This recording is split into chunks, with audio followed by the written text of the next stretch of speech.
Good afternoon, ladies and gentlemen. Welcome to the August 20th, 2013 business meeting of the Washington County Board of Education. We have a quorum of members present. I'd like to call the meeting to order. We'll begin with the Pledge of Allegiance and a moment of silence.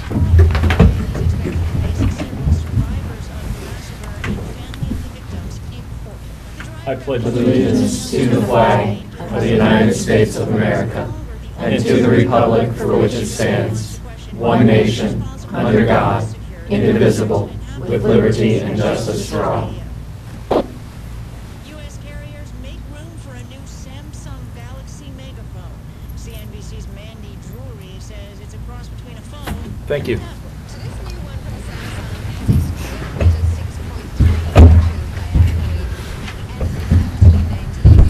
Anybody have any students or guests that they'd like to introduce? Any board members have guests or here that? Okay, seeing none, we'll move on to the approval of the agenda. The agenda was posted and provided to all members as proposed by the Agenda Planning Committee. Is there a motion to approve? So moved, Mr. President. Thank you, Mr. Ridenauer. Is there a second? Second.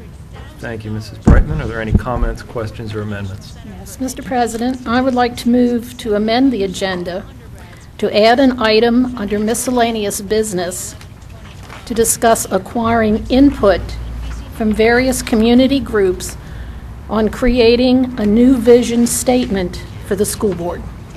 Thank you, Mrs. Fisher. Is there a second? Second. Thank you, Mrs. Brightman. Is there any discussion on the amendment? Seeing none, all those in favor of Mrs. Fisher's amendment? Are there any opposed? The amendment passes 7-0 and the student member concurs. Are there any other comments, discussion, or amendments to the agenda as amended? Seeing none, all those in favor of the agenda? Are there any opposed? The motion passes 7-0 and the student member concurs. Approval of the minutes. Mr. President, I move for the adoption of minutes from a work session held on Tuesday, August the 6th, 2013. We also have minutes from a closed session meeting on the same date. And then we had business meeting minutes from the same date, August 6th, 2013. Move for adoption.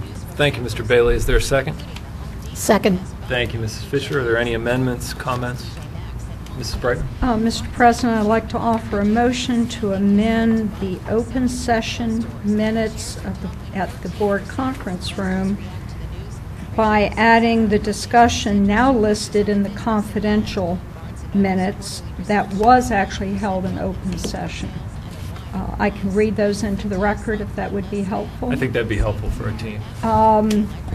Before the board entered into closed session, Mrs. Brightman made a suggestion that board members not conduct discussions regarding policy BAA during closed session to be in compliance with the Open Meetings Act. Dr. Harding stated that board members could discuss the administration of policy, but not the merits of policy. And that would, the motion would further suggest we insert that statement in the between the third and fourth paragraph of the open session meeting, which would put it in right sequence. Thank you, Mrs. Brightman. Is there a second? I'll second. Thank you, Mrs. Fisher. Is there any discussion on the amendment? I'll just say thank you for making that motion. I think it's important. I know it's important to board members, but it's also important to the public to know that we take our obligations under the Open Meetings Act very seriously and don't discuss policy matters when the public's not there to see us do it. So thank you for making that amendment so that the minutes make that very clear. Appreciate it. If there's no further discussion, the question's on Mrs. Brightman's amendment. All those in favor? Are there any opposed? The motion passes 7-0 and the student member concurs. We return to the question of the approval of the minutes. Are there any more comments, questions, or amendments to the minutes? Hearing none, the question's on the approval of the minutes. All those in favor? Are there any opposed?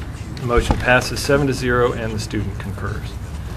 Next on the agenda is public comment. We have one individual or two individuals signed up together to speak, Larry and Candy Lavasser. Come on forward. The board policy says we're happy to hear any comments you have about anything affecting Washington County Public Schools. The only thing we ask is that you don't get into personnel matters that talk about individual staff members. But anything relating to policy, how we do our business, we look forward to hearing from you. Policy says that you're allotted 5 minutes. Mr. Bailey's pretty tight on the timekeeping, but we won't cut you off, I promise. We want to hear what you have to say. I'm hoping it's not more than 5 minutes, because this is definitely not my forte, so if I can get it done in one, I'll try. All right, well, the floor is yours. Thank you very much, sir, and greetings to everybody. This is my wife, Candy, my daughter, Rachel, and my shy daughter, Elizabeth, back there. We've been lucky enough to have both daughters enter into the magnet program this year, and both of them are doing very well and very excited to be coming down to Hagerstown to do that. We have one problem, and our problem is that we live in Hancock. And I think from going through a lot of the documents that I researched through the Board of Education website and the Washington County Public School website, that the issue of transportation for magnet program students has been addressed before and has not really been resolved, I think. I think there's a lot of kids that would like to be involved and be able to go to magnet programs. And unfortunately, due to their family circumstances, economics, can't participate because they have no transportation. It's one of the stipulations that if you're in magnet, you have to get there yourself. That does knock out a lot of kids that are very qualified.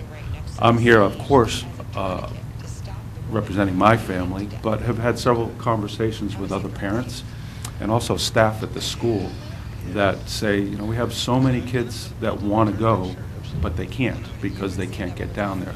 And unfortunately, that knocks a lot of kids out and a lot of potential for Washington County schools. I went and downloaded one of your Get Involved with Board Service things, and there was a quote here that I thought was very good. Bernadette Wagner, I guess, is she a current or is this an old document here? She's a former member. Former member, okay. It says current. It says if you're not part of the solution, you're part of the problem. So we would really like to get some sort of solution or a way to address our problem through you guys. One of the things I'd like to teach my kids is that there's steps to have any type of issue addressed. This is step one.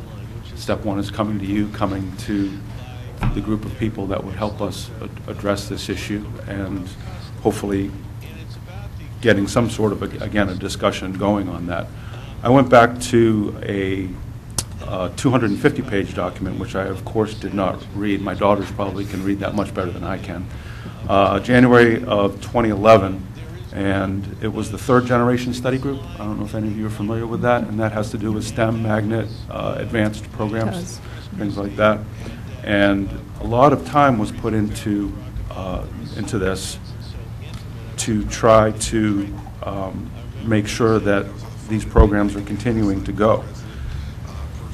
The one statement by, I believe it was Elizabeth Morgan, what were the 5 overarching goals of the whole study were to raise student achievement through challenging and highly motivating specialized programs, to offer more choice for families and students within the public school system, to provide continuity between elementary, middle, and high school programs, that support a college-going and career-ready culture in Washington public schools. Number 3, which I skipped over, but I wanted to read this last, is to balance enrollment and diversity throughout Washington County public schools. In my interpretation of diversity, diversity shouldn't mean race, shouldn't mean gender. It should mean all kinds of things. And one of the things that unfortunately we don't have the diversity of is the students that live outside of the Hagerstown area. And we also don't have the diversity for people who may not have the money to get here. For us, it's going to be very, very difficult to get both of our daughters here. They both start at different times. They go to different schools. We're going to try to have to suck it up and find carpooling, find people that might be coming down, pay people gas money if we are both working. It's going to be hard, but we're going to work it out to get them the opportunity to do this. Other people just don't have it, and they don't even enter into it. You have a single family parent, works, guess what? If their kid is gifted beyond belief, can't come to magnet program because can't get here. That knocks out the diversity for that kid, and it also knocks out the potential for that child. I would like to ask you guys to address the issue of transportation for kids in our area, Clear Spring area, any of the outlying areas that can't get to the magnet program, even though they qualify. Both of my daughters, again, I'm very blessed to have daughters that are much more intelligent than I am. I've been in circles that I've never been in my own entire life. And it's very exciting. We were just down at Hopkins. Rachel scored in the above honors, and in the actually it's a global John Hopkins program. And we were down there for an award ceremony over the past year, and she's going to do well. And I think the other thing that, just to kind of add, that these are our leaders of the future. You know, she's gonna someday probably be where you all are sitting, or who knows whether she goes into some other, field. But I think that's the other thing that we have to look at too, that this is the next generations coming up, and we have to look out for them. Mm-hmm. And we have to do this for our children. We have, put it off for 3 years now, and she's going to middle school, and we're to the point where it doesn't matter. We have to sacrifice whatever because this is what she needs, because she's not doing what she should be. She's coming down because she's kind of met her plateau at Hancock, and she needs that excitement, that challenge, because she comes home and reads all the time because she does not have any homework. So I think that's the other thing. She's going to be a leader one day, as well as probably my other daughter also. Thank you, Mr. and Mrs. Lavasser. Are there any board members who wish to offer any comments or response? Haven't we, I may be incorrect, haven't we allowed some students to catch like the Tech High bus to at least get them partway here? I don't know the answer to that. Mr. Michaels, do you?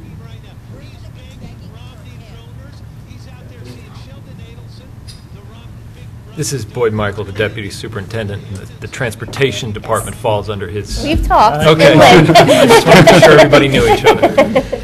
We actually looked at a couple potential solutions when I talked to Mom. And we looked at the Tech High bus, the challenge there. Tech High bus doesn't arrive at Tech High until close to 9 o'clock.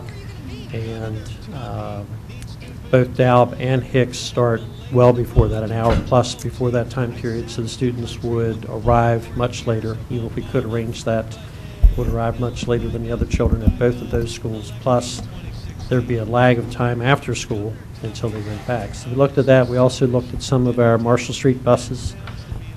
We have one bus that comes from that area, but we have the exact same thing. By the time it gets to Marshall Street, redisperses to another center, the children would be extremely late from there. So we did talk about those types of options, and also describe certainly what we want to try to do for one child, we want to do for all children. And Mom asked how they could get involved, and I did not stick them on the board, but I shared that, they certainly could talk to people in a variety of ways to have that discussion. And obviously, we'll be glad to take direction from the board. And actually, anything would help us, whether it be rides down, rides home. I know there's some after-school programs that I think they're close to $200 a month to pay for after-school programs, to have them wait after school until they can get a bus ride home. But anything that we could do to help out would be greatly appreciated. How many students does this involve? Well, there is not many Hancock children that go. I think we are there has been maybe a straggler here or there in the previous years, but we have we're very outspoken in the community, as you can see.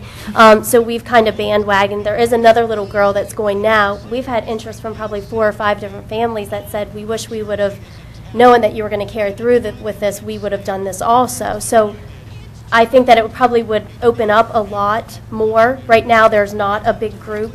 There's my 2 children and one other little girl that we are, going to work things out with. And I guess the other thing that I did talk with Mr. Michael about was he had explained to me that if an IEP is in place, then that is where the funding comes in for transportation. So I guess my other concern is because my children are not exposed to a magnet program in Hancock, there is not a magnet program, then what says that we can't do an IEP for these other spectrum children that are highly gifted? And then the funding would be available. So I guess that's just something going in my mind too. I don't know if anyone can clarify that, if I'm not understanding that right. I'll let Dr. Wilcox address. Okay. And this That is how, particular I'll give you the question. basic of how a teacher came up to me and said, well, if you walk up to the principal and punch the principal, you get a free ride.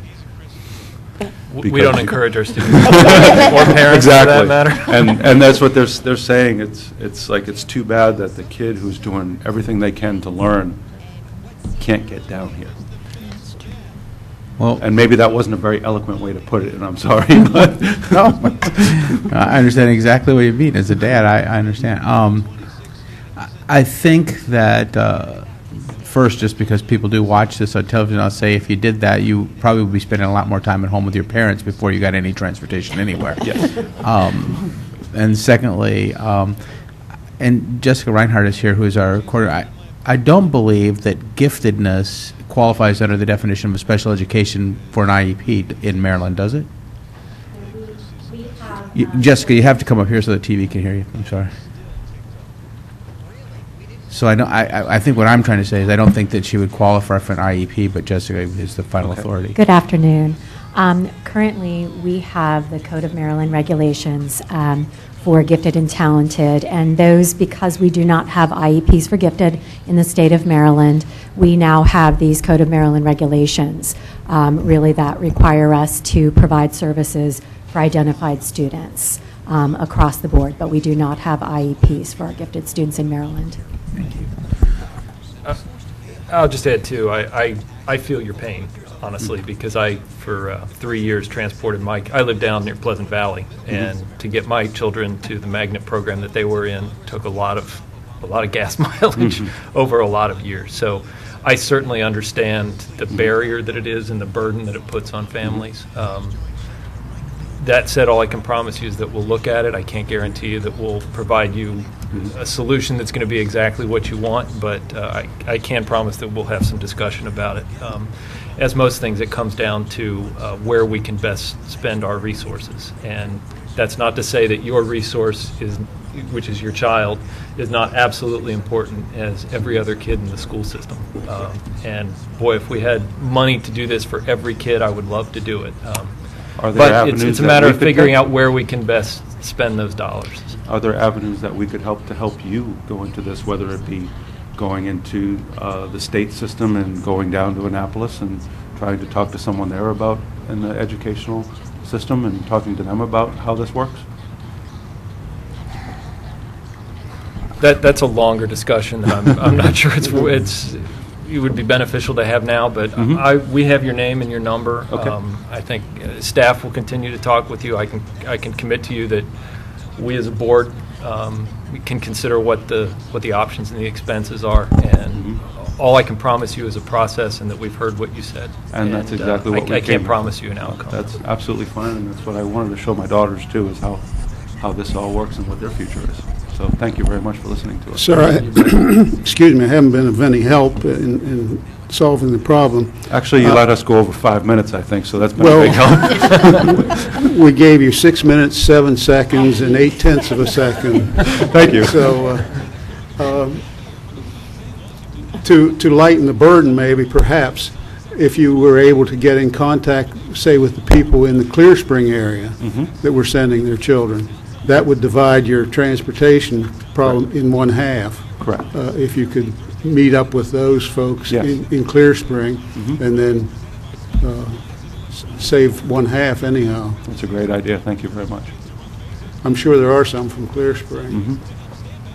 Do you have something you want to say, Mrs. Brightman? Just something briefly, and I'm probably shouldn't, but I'm going to go here anyway. There's always the reverse opportunity of bringing a magnet program to Hancock. Hancock is declining enrollment, and as we talk about resources, there's always that concern about how do we get the best return on our investment. So the idea of driving a magnet that way, which might drive a reverse flow of enrollment to Hancock, might be something a possibility as well that I just throw out there for thought. Well, from knowing the principal and how progressive she is and a lot of the teachers there, they would, I'm sure, welcome that. They would be very excited about that. Yeah, and I think we would be perfectly comfortable with that. If there was a magnet, I mean, we would go to we would be comfortable with going to the closest magnet school, that we would not have to say, oh, well, we're going to bypass Hancock or Clear Spring. Even if there was one in Clear Spring, that would have been, our choice. The closest, of course, I guess would be Springfield, but there's probably 5 minutes between Springfield and, they're kind of all there together. So that was a decision that we made together, but I think that would be a wonderful idea also. Well, thank you again, Mr. and Mrs. Lavasser. We will. We've certainly heard what your concerns are, and all I can promise you is a process that we'll use to see if there's anything that we can do. Thank you very much. Appreciate it. Thank you. Thank you. Thank you. Next on the agenda is old business, the second reading and adoption of revised policy GCN.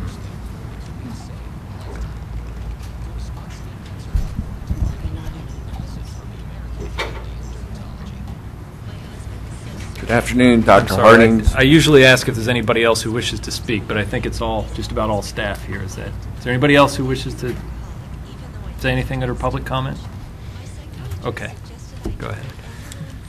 Good afternoon, Dr. Harding, board members, Dr. Wilcox. The first reading of the proposed changes to policy GCN was presented to the Board of Education for its approval during the business meeting that was conducted on August 6, 2013. Since that time, the proposed changes were posted. Members of the public were invited to provide comments. No comments have been received at this time. On behalf of the Policy Committee, I'm requesting the Board of Education to approve the second reading of the proposed changes to the policy. Thank you, Dr. Marco. Is there a motion to approve the second read of policy GCN? So moved. Thank you, Mrs. Fisher. Is there a second? Second. Thank you, Mrs. Brightman. Is there any discussion?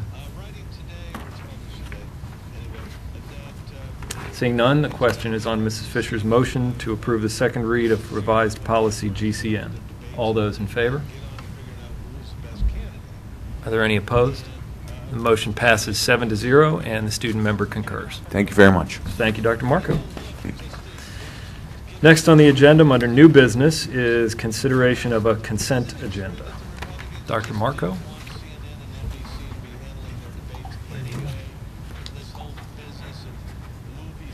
Mr. Ganley?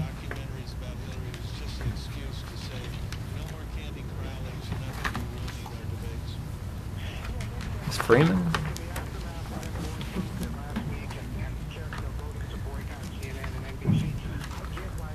We are bringing 3 bids forward this afternoon for your consideration. I don't know if it's your preference to lump them all 3 together or to do them individually. Why don't we go through them all, and then we'll see Okay. where the motion is. If there's a motion to do all 3, we'll do all Okay. 3. If there's a motion to I will only do one, then we'll do them in sequence. Okay. We'll let the... I will defer to Mr. Ganley for security camera systems and services.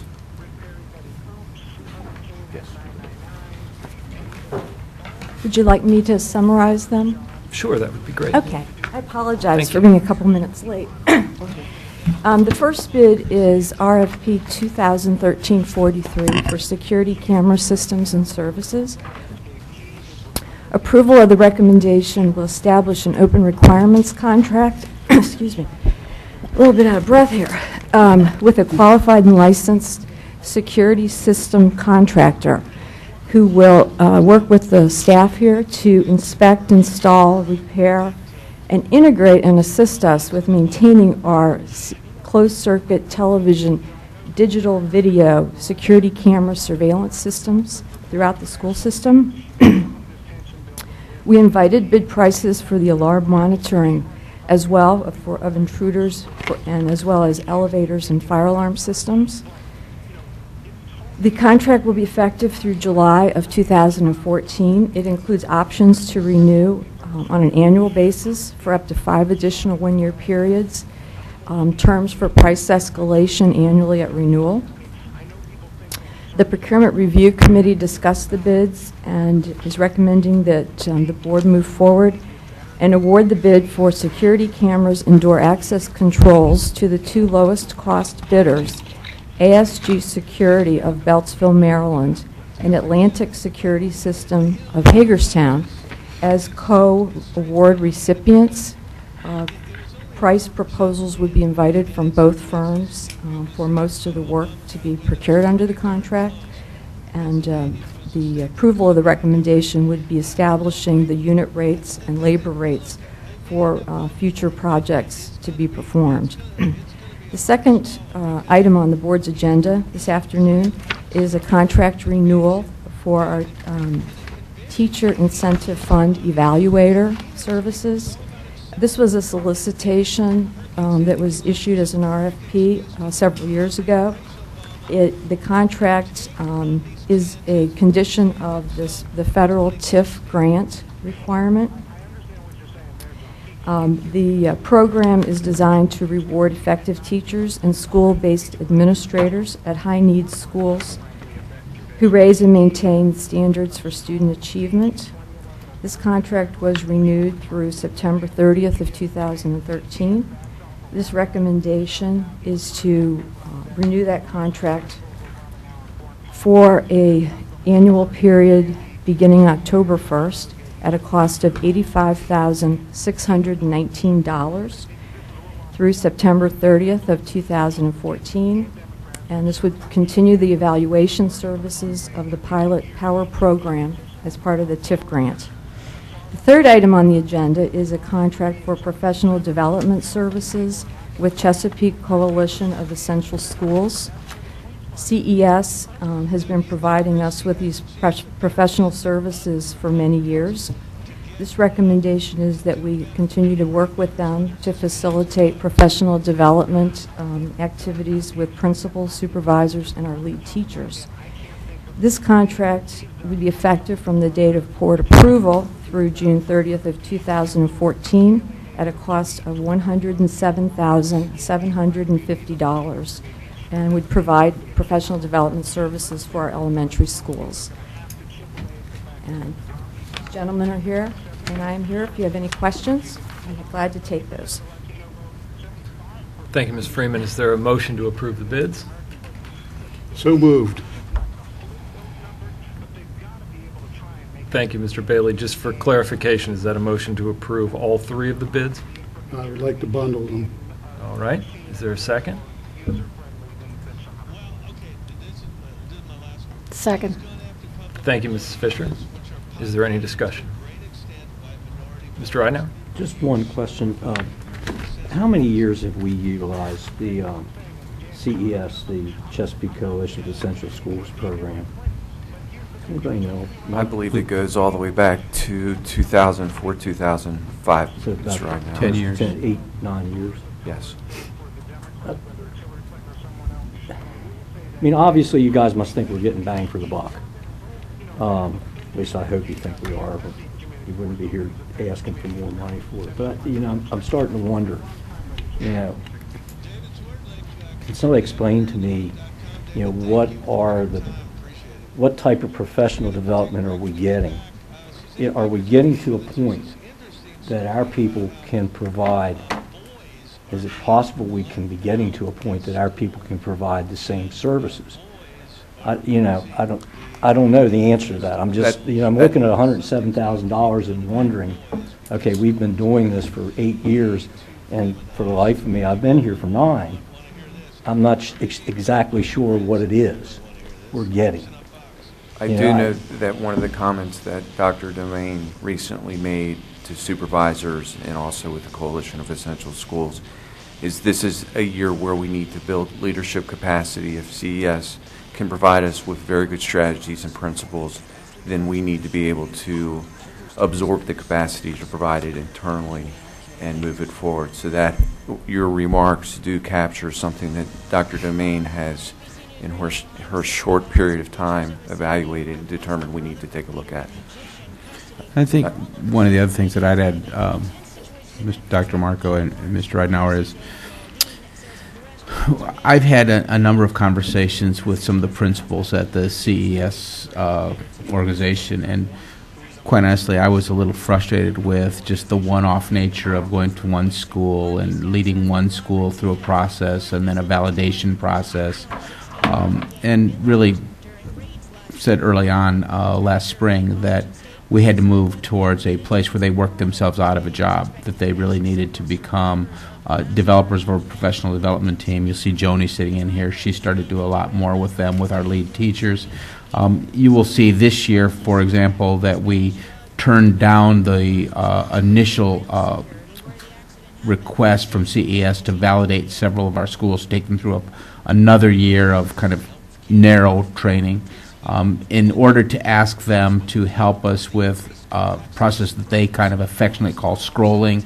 But really what it for us is, it's helping our elementary faculties in particular align the curriculum along the Common Core. They're taking a very careful look at both math and reading, and then they're saying, well, how do we integrate social studies? How do we integrate science to that? If you've spent any time at Fountaindale, which by most measures is now our highest achieving elementary school, and walk the back hallways, one of the things that you would note on the walls are what they call curriculum scrolls. That's where individual classroom teachers working with the CES team have actually laid out the entire year's curriculum across a number of different subject areas. That's the kind of work they're doing, but it's also not the kind of work that we have to have them in for year after year after year. We're trying to wean ourselves away from some of that. And I saw Dr. Domain hop up, and I'm like, okay, I'll listen to him too. It's your dime. Well, it's my $107,000. There you go. Good afternoon. Since coming to the district, I have heard much about the work of CES, and of course I was very curious about the work that they actually did. And so I spent some time not only researching about their organization, but in actually talking to principals in my visits across the district about the work that they did. And so as Dr. Wilcox has said, one of the practices that they have implemented in the schools is curriculum mapping, which is absolutely critical, I think, in getting teacher input and getting them to understand the standards very, very intently. But it's not only about the curriculum mapping. They have done some very good work, one of which I see is to develop a culture of learning that is deep. Those schools that have adopted the principles of the coalition, there is a deep quest for developing a love of learning among all persons in the school. And you know, culture is one of the most difficult things to affect in any organization, and it seems that where they have worked, they have done that very well. So I am very much in support of the practices as it relates to culture, as it relates to instruction. They're working now to help build capacity in assessment of those things that are being taught in the classroom. So again, the work that they have done has been very well, but as Dr. Wilcox and Dr. Marco has said, my concern has been we've got to be able to support this at the district level. And so this year we are focusing on building the capacity of the school-based staff as well as the county level staff so that we can support ourselves in expanding what they do. Because again, very good in the schools that they have supported.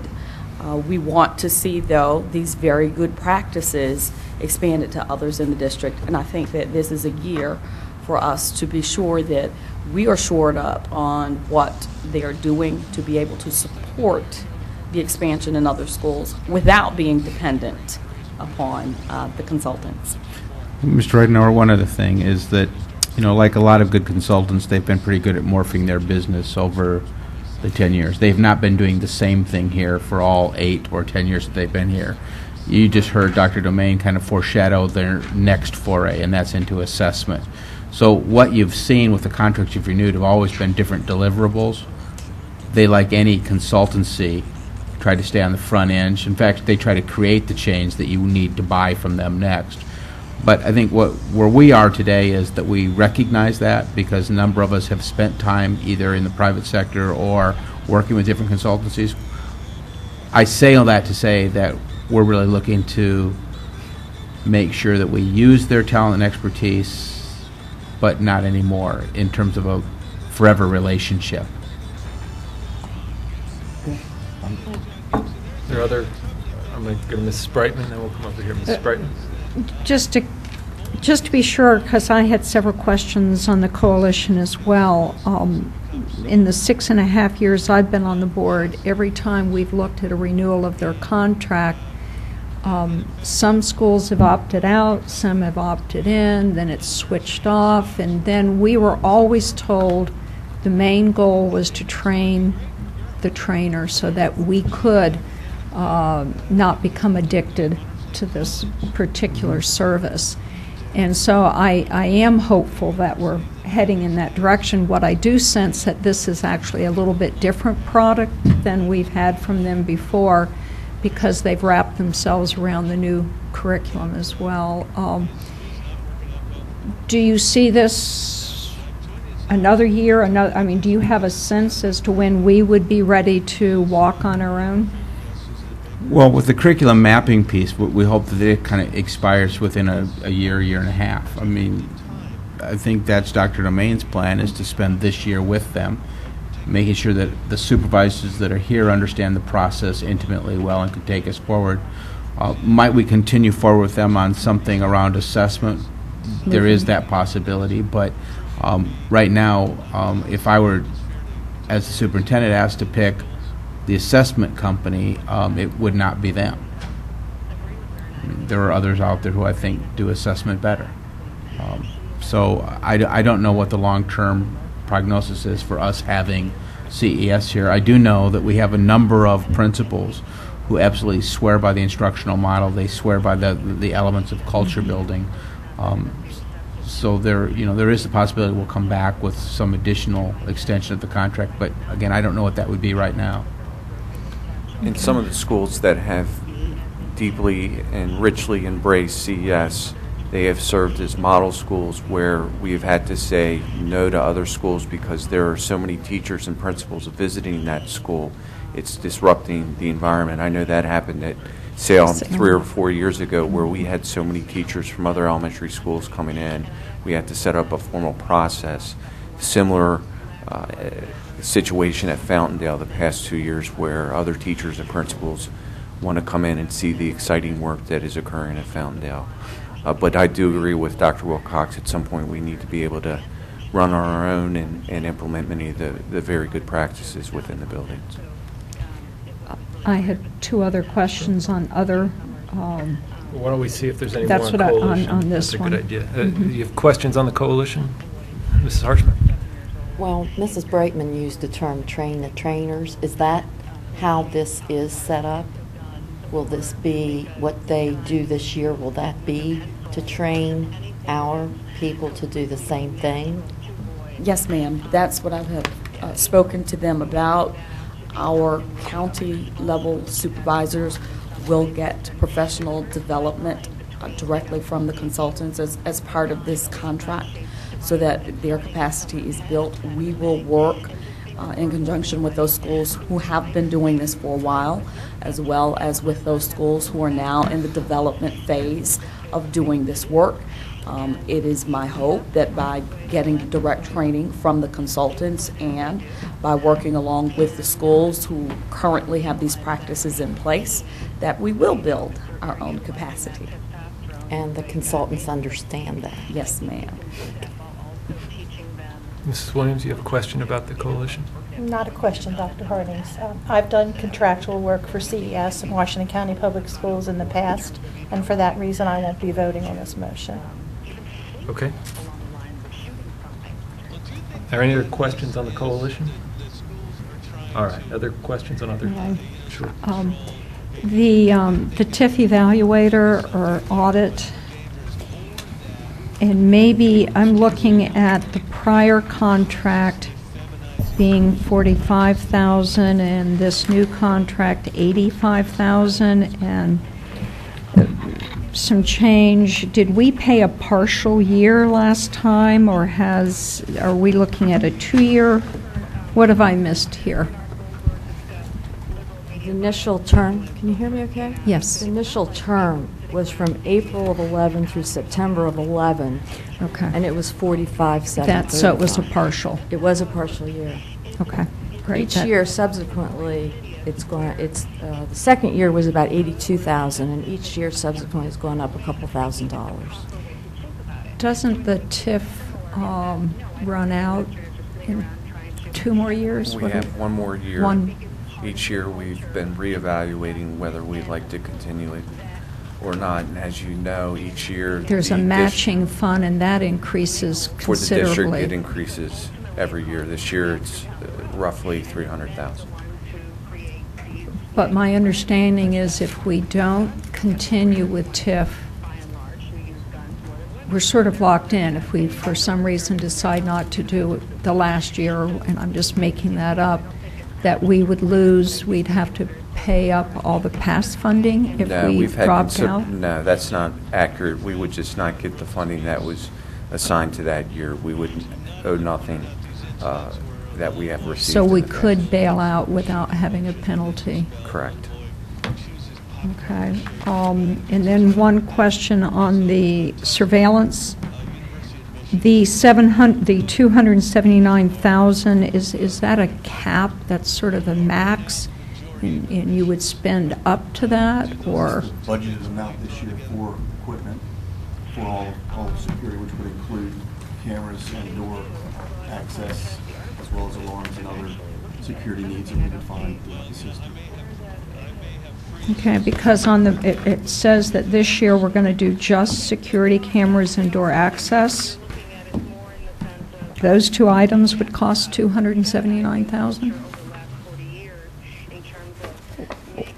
I don't have the I guess that, one paragraph lists numerous features of this contract, but then it goes back and said that this year we're going to do just 2 elements. So I'm trying to decide. Well, those were the 2 elements that were under the bid process of the expired bids. The $279,000 would be what we would try to budget throughout the year, not to go over with projects throughout the system. So I'm voting on the entire amount as sort of a blanket? You are authorizing staff to move Up forward. to. Right, to that budgeted amount, should we get there. I don't know what. But individual contracts for over $50,000 are going to come to you. That's right. Won't within this the be broken 279. down Yes. within that is where, and Yeah. this is just the first segment? This is really just to give them authorization to go forward, get the bids, them in place, bring them to you. There's not a specific project that's being approved in this. Perfect, that's what thank you. Mr. Bailey? Yeah, on the security cameras, Mr. Ganley,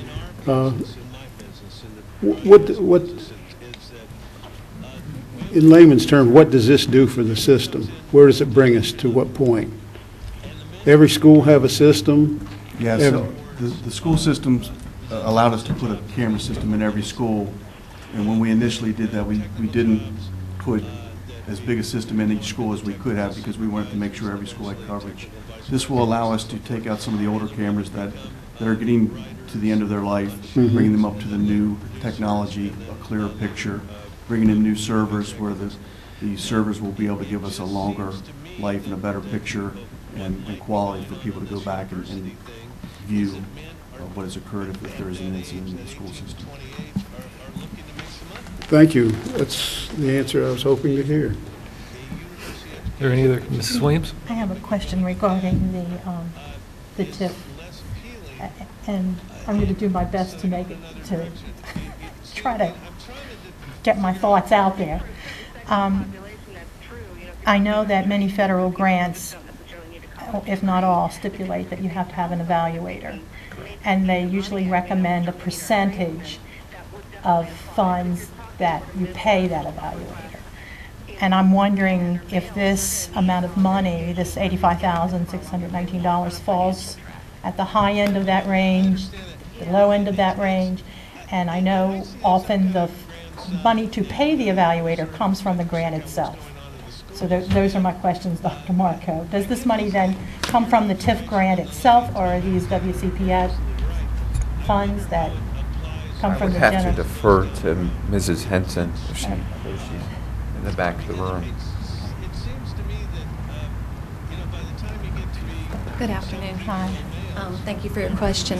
What we noticed when we first initially contracted with Measurement Inc. was that they came in on the low end compared to other evaluators in similar TIF grants throughout the nation. And so does the fund, And it's 100% funded through the grant. From that grant Absolutely. itself? Thank you. Are there any other questions or discussion? Seeing none, the question is on Mr. Bailey's motion to approve. Should we change that so that Mrs. Williams can vote on the two?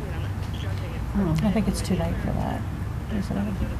The motion on the floor is all three, so if Fine.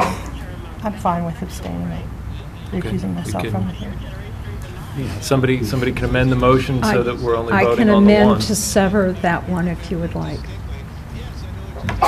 No, whatever. Sure. I will move to sever from the consent agenda the, excuse me, let me get to the professional development services contract for Chesapeake Coalition of Essential Schools, so we can vote on that separately. Thank you, Mrs. Brightman. Is there a second? Second. Is there any discussion? The question is on Mrs. Brightman's amendment to remove the Coalition of Essential Schools from the consent agenda. All those in favor of the amendment? Are there any opposed? The amendment passes 7-0 and the student concurs. We return to the original question as amended, which includes now 2 contracts for a security camera and for the teacher incentive fund evaluator. Is there any further discussion on that? Okay, hearing none. All those in favor? Are there any opposed? The motion passes 7-0 and the student member concurs. Is there a motion to approve the contract with the Chesapeake Coalition of Essential Schools? So moved. Thank you, Mrs. Brightman. Is there a second? Second. Thank you, Mrs. Fisher. Is there any discussion? All those in favor? Are there any opposed? Abstentions? Motion passes 6-0 with 1 abstention, and the student member concurs with the majority. Thank you, everybody. Thank you. Thank you. Next, we have the superintendent's report. Thank you very much, and today we'll be having a presentation on high school mathematics and the park assessment. As that team comes forward, I would like to take this opportunity as a superintendent to say to our teachers and support staff, welcome back to the beginning of an exciting school year. And I would also like to extend out a wonderful welcome to all of the students who are coming to school tomorrow, which will be Wednesday the 21st. With that, students, if you are viewing in just in anticipation of watching this, like I'm sure just some of your friends would be doing, they're going to get to see what a high school park exam would look like. Dr. Domain? Good afternoon. I would like to introduce Kara Reed, Supervisor of Mathematics, and Michelle Marshall, Central Office Lead Teacher for High School Mathematics. This month, Kara and Michelle will provide you with an overview of what an Algebra 1 student will be expected to do to complete the math assessment prototype on the PARC, or the Partnership for Assessment of Readiness for College and Career Assessment. I think you will observe that the PARC prototype is more complex and multi-step problem compared to our current HSA, or high school assessment question. And so now I turn the presentation over to Kara and Michelle. Good afternoon, President Hardings, Dr. Wilcox, and members of the board. As we've shared in our prior presentations with the mathematics PARC, the Common Core standards are more focused, coherent, and rigorous than current state curricula in the United States. Maryland will assess performance on the Common Core using the PARC assessment. So Ms. Marshall is going to share with you an example of an Algebra 1 HSA item and then a Algebra 1 PARC assessment prototype to highlight the rigor of the Common Core and the assessment. She has experience as a high school mathematics teacher as well as working directly with the curriculum here in Central Office, and her expertise extends to state curriculum, also Common Core curriculum, practices, and PARC prototypes. Good afternoon. The first item I'm going to share with you is an Algebra HSA question. So if you can please take a moment just to look over the question.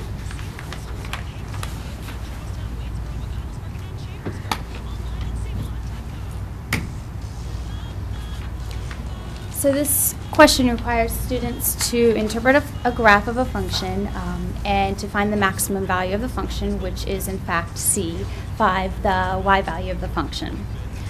This question is aligned with the state curriculum goal of algebra and functions.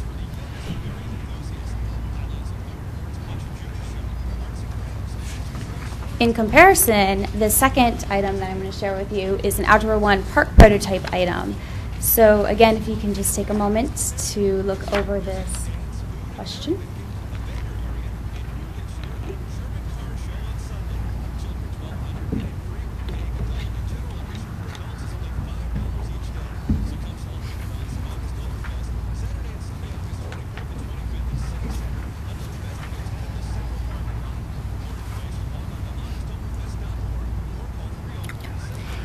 So as you can see, this question is much more complex and rigorous than the Algebra HSA question.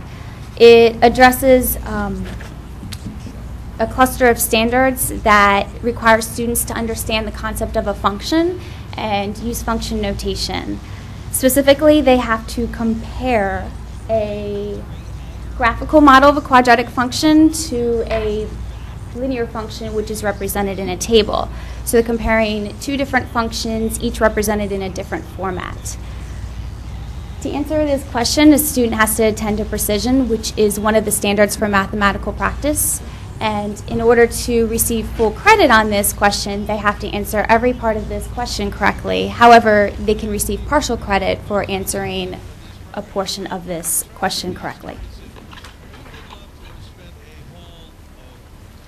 So as you can see, the HSA problem certainly was requiring students just to know how to interpret the graph and the function to select the correct answer, whereas the PARC problem really requires an understanding of the function concept across representations as well as the basic skills and functions. It really allowed for a greater depth in comparison between the two functions than a one-point item would. So unlike traditional multiple choice, on the PARC item, you can't use the process of elimination either. You really have to know the content to be able to properly answer the question. So as we've talked about previously, the implementation of the Common Core really requires a shift in our classroom structures in math classrooms from teacher-centered to more student-centered. And really, Michelle talked about attending to precision. That's one of the 8 standards for mathematical practice that we need to elicit in all of our math classrooms. Mathematically proficient students need to make those connections within the mathematics and make sense of problems to understand the math and the vocabulary involved. So the most important part is that culture in our classrooms shifting, and Ms. Marshall is going to talk a little bit about how we're supporting those changes in classroom climates for a balanced mathematical approach. As Mr. Leith shared at the July meeting, teachers are experiencing a shift in mathematics instruction that involves a more student-centered classroom so that they're prepared for the 21st century.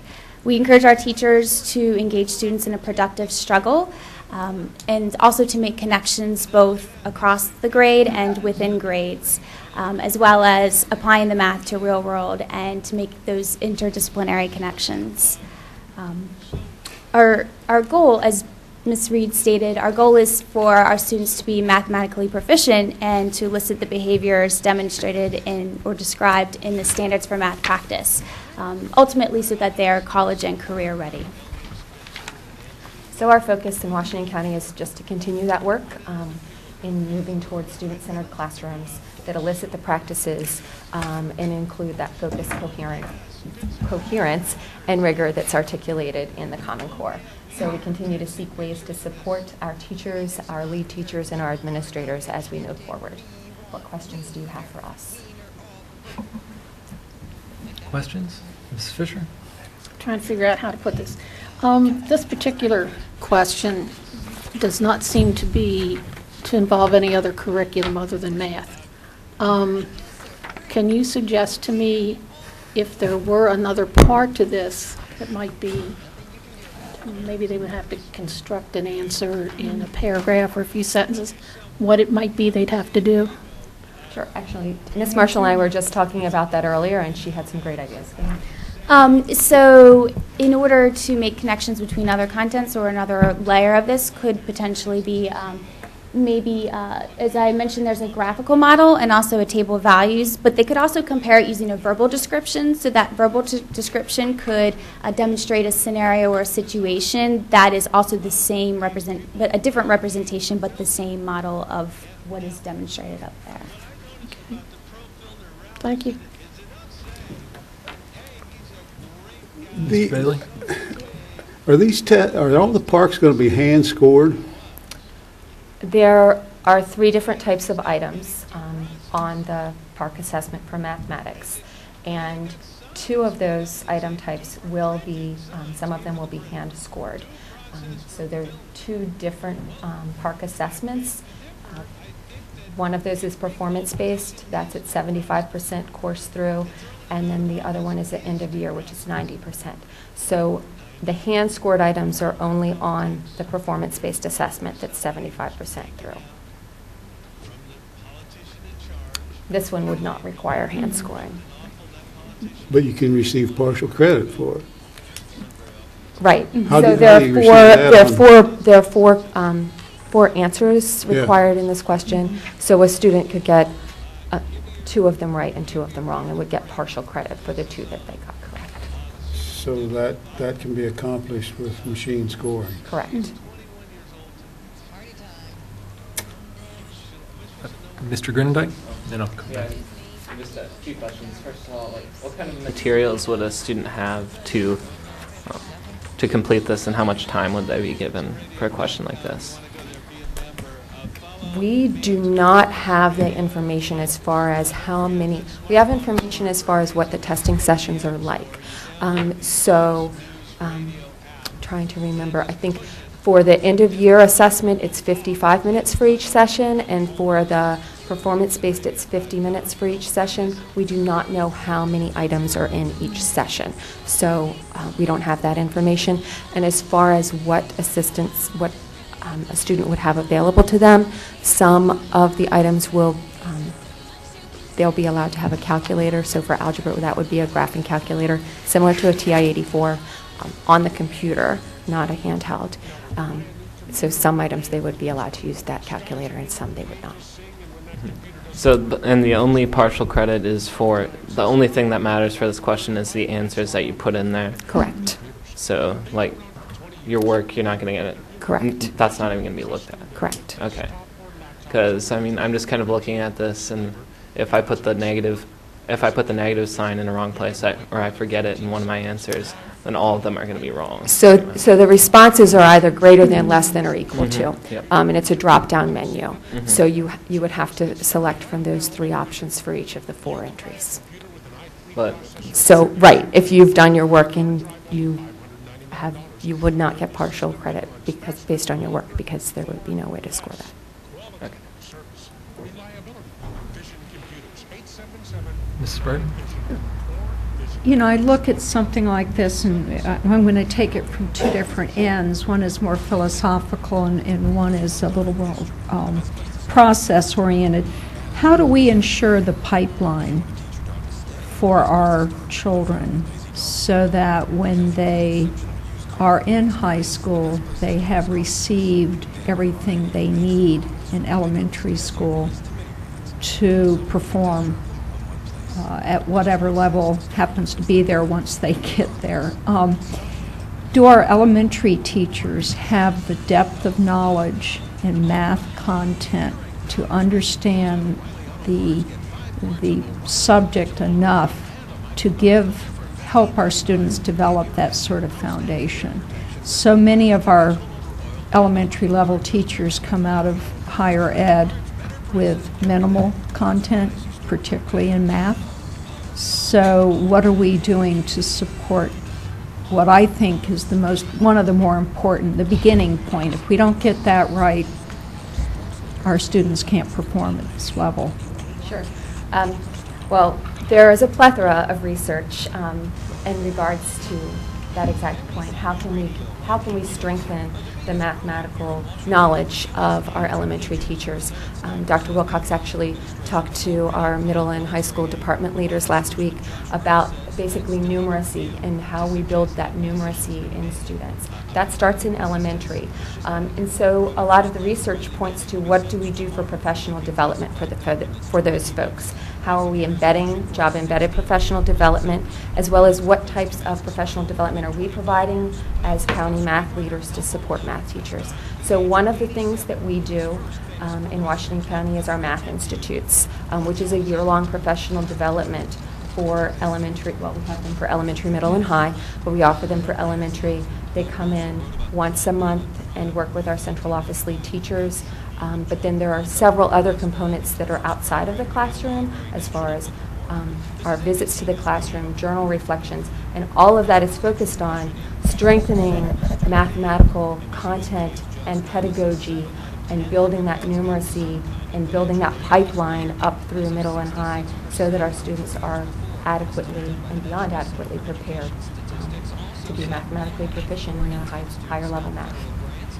If we had a student that excelled in math at a lower level, what do we offer that student? Is that student able to move on to higher level math?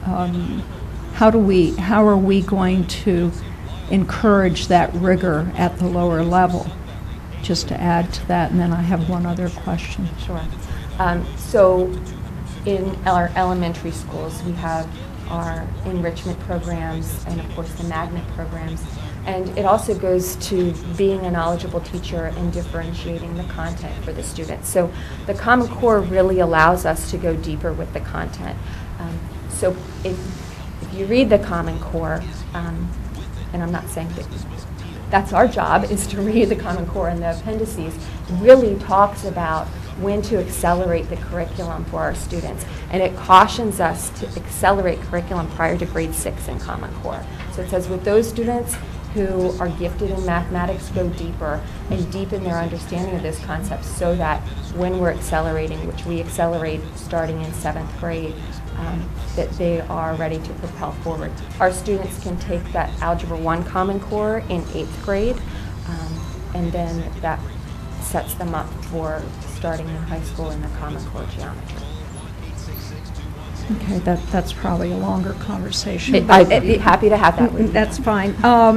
Just to take it to another end, with the Common Core, the whole idea was rigor, whether it's math or ELA, but with math, well, it applies to science, applies to a lot of different things. Why do we still teach math in silos? Why do we still teach algebra, calculus, trig, all separate?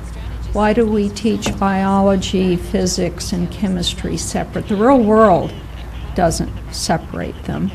They're not used in separate ways. We usually mash them all up and use them as they're needed. So why are we still teaching them as if they don't?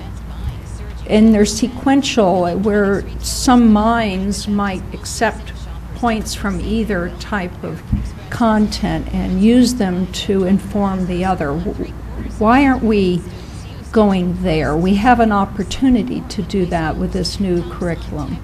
Any thought? Well, and you're exactly right. We have that opportunity. So the coherence component of the Common Core is about looking for those opportunities both within the course but also across courses. So you'll see geometric concepts in the algebra curriculum in Common Core. So it's not, while our course titles still appear to be siloed. They do, very much so. And that was a decision that the state of Maryland made because in Common Core we could have chosen Math 1, Math 2, Math 3, which is what they're doing, for example, in West Virginia. But Maryland chose to do Algebra 1, Geometry, Algebra 2. But if you look at those courses and the content that is within them, it does there are pre-calculus concepts, there's statistics concepts. So there is more integration of other mathematics within the algebra, geometry, and algebra 2. But we also encourage our teachers to make those connections. If if I'm teaching Algebra 2, or if I can still dip into those other course contents and make those connections for my students. Yeah, just a quick comment on that. Like, as a student that's been through Algebra 1, Geometry, and Algebra 2, I mean, there isn't really a huge difference even when I went through it. Like, it's not like Geometry, you're not going to do any algebra. Right. It's all pretty much integrated in a sequential format. Mrs. Fisher, do you have to? I'm going to come, I guess, kind of from an opposite end. A friend of ours has 2 young boys in Washington County Schools. One is, I guess, will be a sophomore this year, and the younger one, I guess, is going into 7th grade, maybe. We were playing cards with them the other night, and at the end of each hand, they had to add up their score. The younger one didn't have any problem adding up the score, but the older one was counting on his fingers and said he couldn't do it without a calculator. We also hear about the fast food stores going to pictures on their registers because students can't work with numbers. That concerns me. Are we not spending enough time just on rote learning of the tables? Addition, subtraction, multiplication, division. These kids don't seem to be getting a firm enough grasp because they figure, well, I can always go to the calculator, but the calculator isn't always available. Well, ironically, I was just working with my niece last night on mathematics facts. She's going into 5th grade, and it's a struggle for her. Some of the same things that you're referring to. What the Common Core does is, because what you're talking about is numeracy, students being able to look at numbers and to process those numbers in their head in a way that's friendly for them. So the way that I solve a problem in my head may be very different from how Michelle does, or our other teammates. And it is. We sit around the office and talk about that. But so it really goes back to how are we creating numerate citizens, mathematically proficient, again. So in our primary grades, that's where our focus is, that focus on understanding numbers, understanding how numbers work together, understanding the base 10 system, so that our students are able to add, subtract, multiply, and divide fluently. So that focus on math fact knowledge is there in the elementary schools, and you have to be fluent in your math facts to work with mathematics as you continue through the school in the upper level. So that's there in Common Core. Obviously, we know that that's work that we have to do. That's a good thing to hear, but I'm wondering, I know there was a period of time when I was teaching English where we were told we couldn't bring the grammar books out. Many of us would sneak them out anyway because we felt the students needed to learn grammar. But was there a period of time where something similar was happening in math where they were told the kids aren't supposed to sit down and use flashcards and memorize those? I don't know that I can answer that question, but I think that part of it, the flashcards and the fluency is a piece of it. But as a student, I also need to understand what that means. For example, last night, one of the problems with my niece was 7 times 5. Well, what's 5 times 5? And then what's 2 times 5? Can you break those numbers apart and add them together? And she could do that, but she couldn't just multiply 7 times 5. So it's teaching students how to break apart those numbers and make them work for you. They also need to be able to do their math facts quickly. I wouldn't dispute that, but they have to be able to understand them as well. So it's all about balance in the curriculum and balancing what we're doing with students in the classroom. We have math fact assessments at the elementary level every month. And that's all about math fact fluency and how quickly students can do those math facts and how accurate they are. So that is part of what we're doing. Okay. I don't think I was taught how to take them apart. I was just taught to memorize them and learn them, and that's what I did. But it seems like, today's kids are being taught differently, but they're not learning it. Again, I go back to the cash registers. I'm going to back up Mrs. Fisher. I mean, we got to this last time we had, a little bit last time you were here, Ms. Reed. I just don't see the drill and kill rote repetition that I think kids need, and I think kids get to 5th, 6th grade and don't have just the tip of their fingers fluency with the basic facts, so that when they get to algebra and they're not doing drill and kill anymore, now it's plug and chug, then they can chug without having to stop back and think, gee, what's 5 times 7? Well, 5 times 5 is 25, and 2 times, they should be way past that. And I'm not sure that kids are getting that. I might be wrong, but I just, when I see 6th graders still not having that, you say 4 times 8 and they just know it, I just don't see that in kids who are at 6th grade at this point. So I'm going to back up what Mrs. Fisher says about that experience. I'm just not seeing it. To the broader question of this park assessment, as much struggle as I've had with some of the math questions in previous times you've been here, I like this one a lot because it requires, it uses the language of mathematics. It doesn't use other language that children may not know. I mean, to do this, you have to know what a quadratic equation is. You have to know what a linear function is. It uses, as Dr. Wilcox is fond of saying, it uses the lexicon of the craft. And it gets to me to how a math teacher can be an English teacher, not teaching analogies. I guess we don't do analogies either anymore.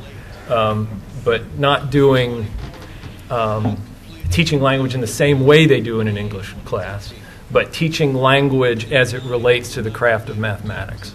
And so I like this question an awful lot, and I'm encouraged to see that we're expecting kids to do that.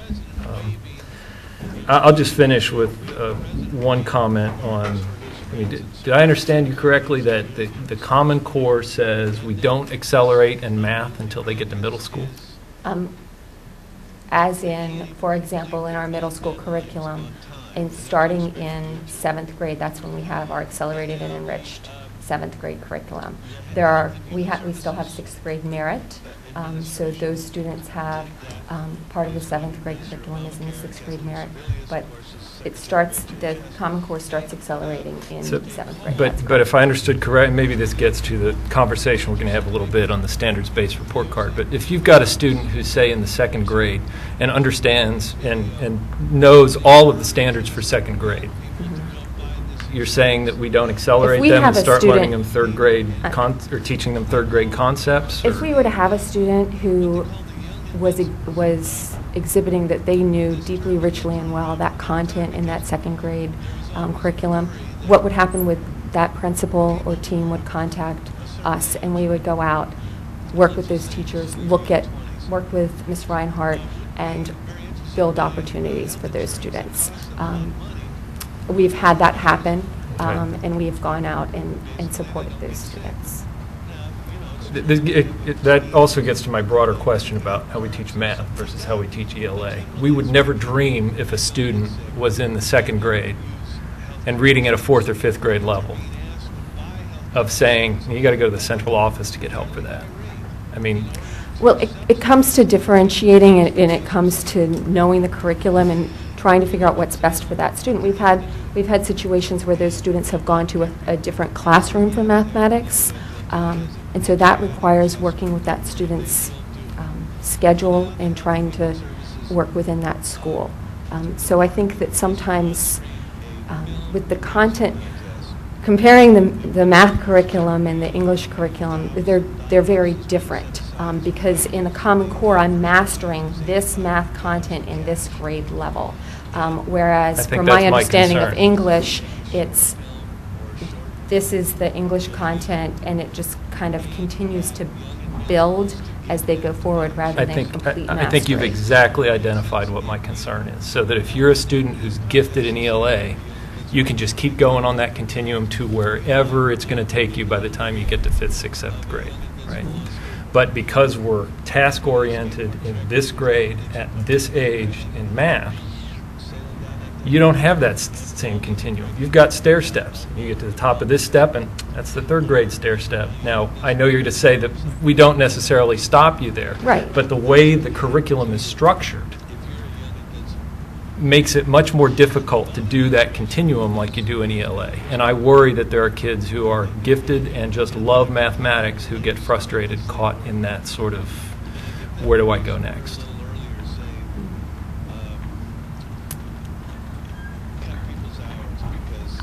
I'm not sure. I mean, I just know of the situations that we've been brought in on and worked with those schools to address the needs of those gifted students. And then Right. to examine those cases as they come, to make sure that all students' needs are being met, regardless of content area. So I think, having listened to this conversation, we need to have a little conversation and then get back with the board one more time about our math curriculum. Okay. So let's do that. Are there other? If I might just bring up an example of that. I mean, I've always been a mathematical-minded person, and actually when I was in middle school, I took Algebra 1 in 6th grade, and the teachers made accommodations for that. I went down to the 8th grade hallway, and I took math there rather than sitting in my regular 6th grade math class. But you said earlier that the only time they're allowed to take the Algebra 1 Park is when they're in 8th grade? Currently, the way that it is set up in Washington County is that Common Core Algebra is offered in 8th grade. And that is based upon what's articulated in the Common Core. And so when we developed our transition plan several years ago, when the Common Core was first adopted, that's what we looked at as a state of Maryland. That was what was recommended based upon what we know. But what we said in Washington County was, this is what we will do. And if we notice that we've got some students who could take Common Core Algebra 1 in 7th grade and possibly Common Core Geometry in 8th, that we'll look at that as an opportunity to perhaps build into our magnet program at Springfield. Okay, so you're saying like that a student, if they did have those gifts, especially like going 2nd, 3rd, 4th, 5th grade, that there would be a way for them to move up and move forward beyond their stair step of their grade. I mean, our vision isn't to stymie students' growth as mathematicians. We certainly want to make sure that we're looking at individual students who are gifted and providing those opportunities for them. So we would look at that on a case-by-case basis and look at what we could do as a system to support them. I think this is a situation that's a struggle for a lot of school districts, and that is this, that we're caught between kind of our previous orientation towards age and grade as kind of being a set of stairs, if you will, and I liked the analogy.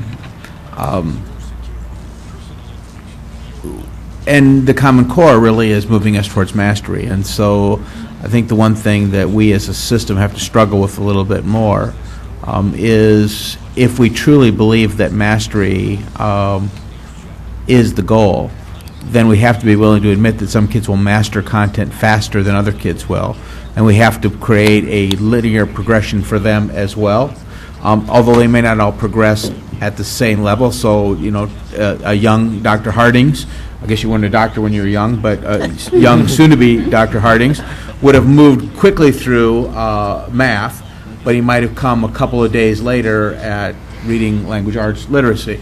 And we've got to be able to accommodate that, and to just say that we're in lockstep, that because you're 9 years old, this is all the math you can drink, is probably not in our best interest, nor in the kids' best interest. To Dr. Harding's point, if you are a tremendous reader, we are not going to say that, well, you know what, you've got to continue to read 3rd grade level books. We're going to encourage them to read 4th grade, 5th grade. We're going to encourage them to read whatever books they can fully comprehend and understand. So I think we just have to get to that with all of our areas of curriculum, and that's the conversation that we're having. But I will tell you, it is a bit of a struggle because, you know, you asked the question earlier, I think, Mrs. Brightman, about why do we teach the subjects in the order that we do. Well, I'm pretty sure we still teach science in the order that we do, is because when the National Academy of Science Teachers met in the early 1900s, they decided to teach them in alphabetical order, and that is true.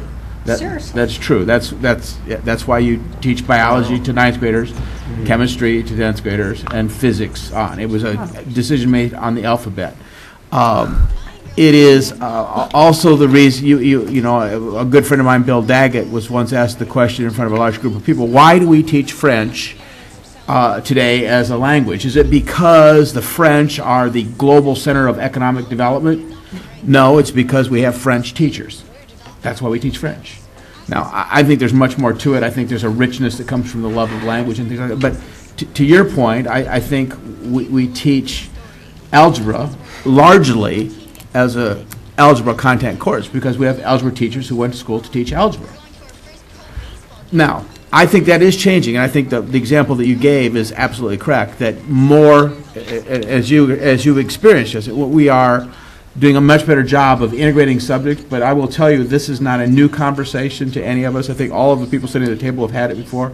You know, I was a superintendent in Pinellas County, Florida, and people used to laugh at me because I talked about a course that we taught at Palm Harbor University High School that was called Trizics. It was a combination of trigonometry and physics, because you can't do one without the other if you do it well. And people said, oh, it's gamey, it's, you know, but no, it wasn't. It was absolutely today, if you teach biology and chemistry as separate subjects, you're probably missing the boat because everything is about biochem. So why would we not teach it that way? But those are conversations that we're having in this district. It's great that the board is coming along with us in this conversation because, quite honestly, there are not a lot of boards who want to have this kind of conversation. And so I thank you, and I thank the team for coming forward and kind of exposing what we know as we know it, because it's a dangerous place to be. You know, when you're trying to defend kind of where we are when the whole world is changing around you, because the sands shift and superintendents are shifty. So I would just say thank you to all of you for having the conversation, but we're going to get there.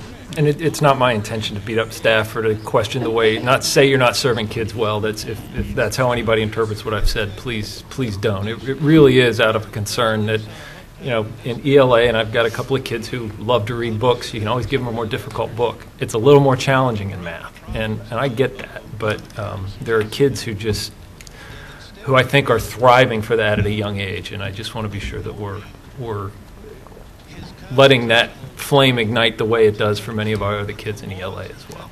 So, did you want to say something, Mrs. Harshman? I just had a question about the park tests. Is there any consideration for human error in grading the parts that have to be graded, hand graded? Because I know that on occasions things slip through, and that can reflect not only on the child's performance but also on the teachers. Okay, so I'm just clarifying. You mean on the hand-scored items for park where students will have to write about and explain their thinking?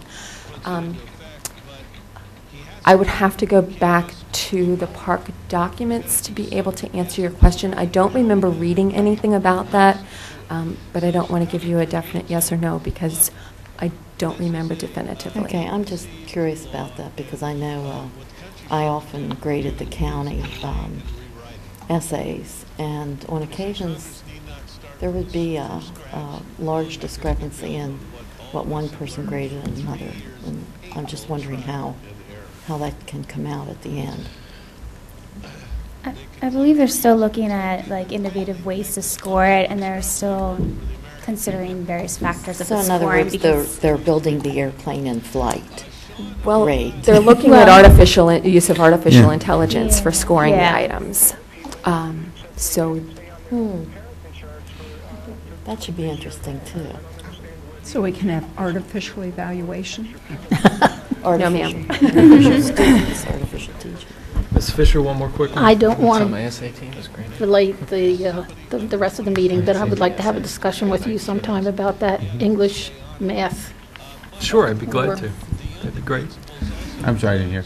No, I think she wants to talk to me about English, math, the discussion. About the concept of I look forward to that. how one can go this way and the other has to go in steps. I got it. All right. Thank you, guys. Thank you. For your 10-minute presentation.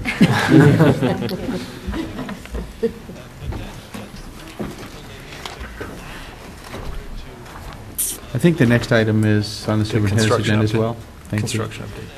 So, board members, what I would like to share with you is that during the past 2 weeks, I have signed a contract, or actually several contracts, under the provisions of board policy which allow the superintendent to sign contracts prior to board approval. And so I am informing you today that in order to keep our schedule in place for the move to the Downsville Pike Administrative Center, we have had to award a contract to Train USA out of Gaithersburg, Maryland, in the amount of $141,315. For this particular bid, which was 2 chiller units, there were 3 competitive bids that were sought by the system.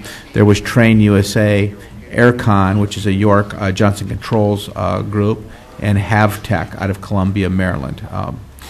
In addition to that, we awarded a contract relative to cooling towers and air handling units. The cooling tower successful bidders were the Moran Company out of Baltimore Air Coil.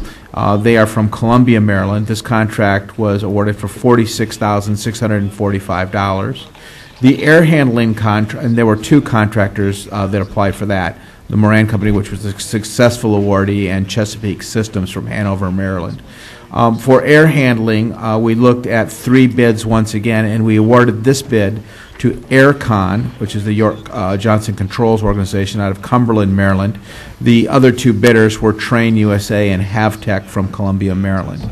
Board members, the reason we acted this way is because of the requirements to get into the building, to get it completely sealed up and air conditioned and climate controlled prior to the first snows, and trying to get in there before weather changed and made it impossible to work in the building.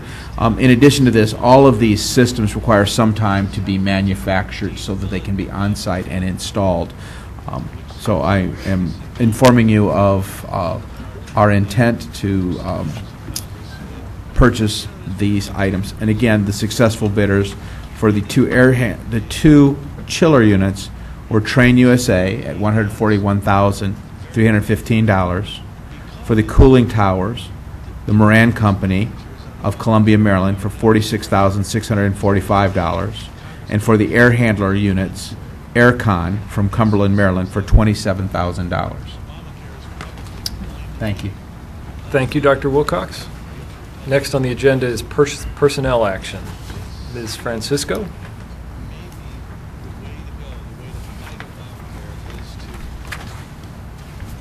Dr. Harding, Dr. Wilcox, members of the board, I have for your review and consideration some personnel actions as discussed in closed session today. Thank you, Ms. Francisco. Is there a motion to approve the personnel changes recommended by staff?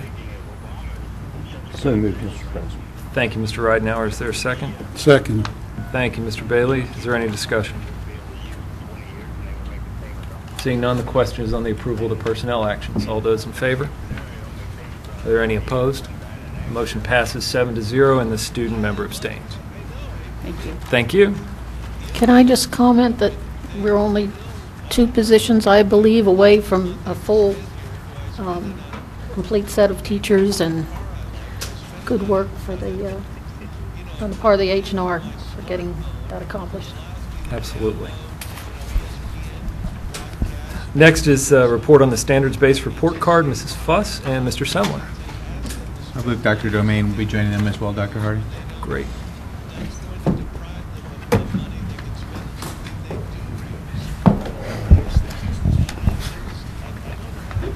Good afternoon, Dr. Harding, Dr. Wilcox, members of the board. I am here today with Dr. Domain and Hope Fuss. Hope is the supervisor for elementary reading and literacy. We will be presenting information regarding the new elementary standards-based report cards for our kindergarten through 5th grade students. Hope will be presenting the majority of the presentation from over the podium. Most of it is through PowerPoint and video and some materials that she has for you. At the conclusion of the presentation, we'll open up for questions and comments and can address some of those at the end. Hope. Good afternoon. I'm going to get started into this. So I start off the presentation with a little quote about why we would move into standards-based and for report cards, or standards-based grading in general. And this comes from an article that I will actually show you where to access this at the end of my presentation. So if you want to read more about this, it'll be very easy for you to do so. Standards-based grading is based on the principle that grades should convey how well students have achieved standards. In other words, grades are not about what students earn, they are about what students learn. And that's very important as we move into this shift into standards-based grading, that we really focus on that we are able to tell parents what their children are actually learning, not what they're earning. And we'll get into that as we move forward. So I'm going to start off with the promotional video that is going out to parents in Washington County about the K-5 standards-based report cards, because this gives a really nice overview to get that background knowledge about what we're doing. For all Washington County elementary school parents. During the 2013-2014 school year, all students in grades K to 5 in Washington County Public Schools will receive a standards-based report card that will be different from the report cards of the past. This new report card will contain more information about students' progress towards meeting the required standards in each content area and will reflect our shift to the Common Core state standards. Teachers are being provided with a digital standards-based gradebook that will align assignments, quizzes, and tests to specific standards. Select WCPS second grade classrooms piloted this new report card during the fourth marking period of the 2012-2013 school year. Feedback received from staff and parents guided revisions to ensure that our families receive all of the information that they need in order to assist in their children's academic progress.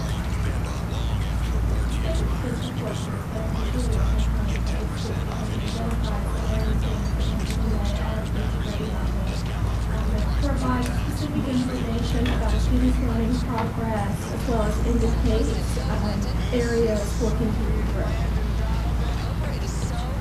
This change in our reporting system is necessary because the system previously used did not closely tie to the learning expectations developed nationally around which our curriculum and assessments are built.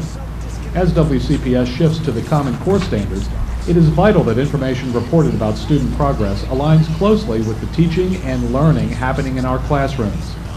The new report card will provide consistency in evaluating student learning across WCPS and ensure that feedback is given specific to curriculum. The new report card will give both parents and students more information about what students know and are able to do in each subject area, and in what areas additional work may be needed in order to meet standards.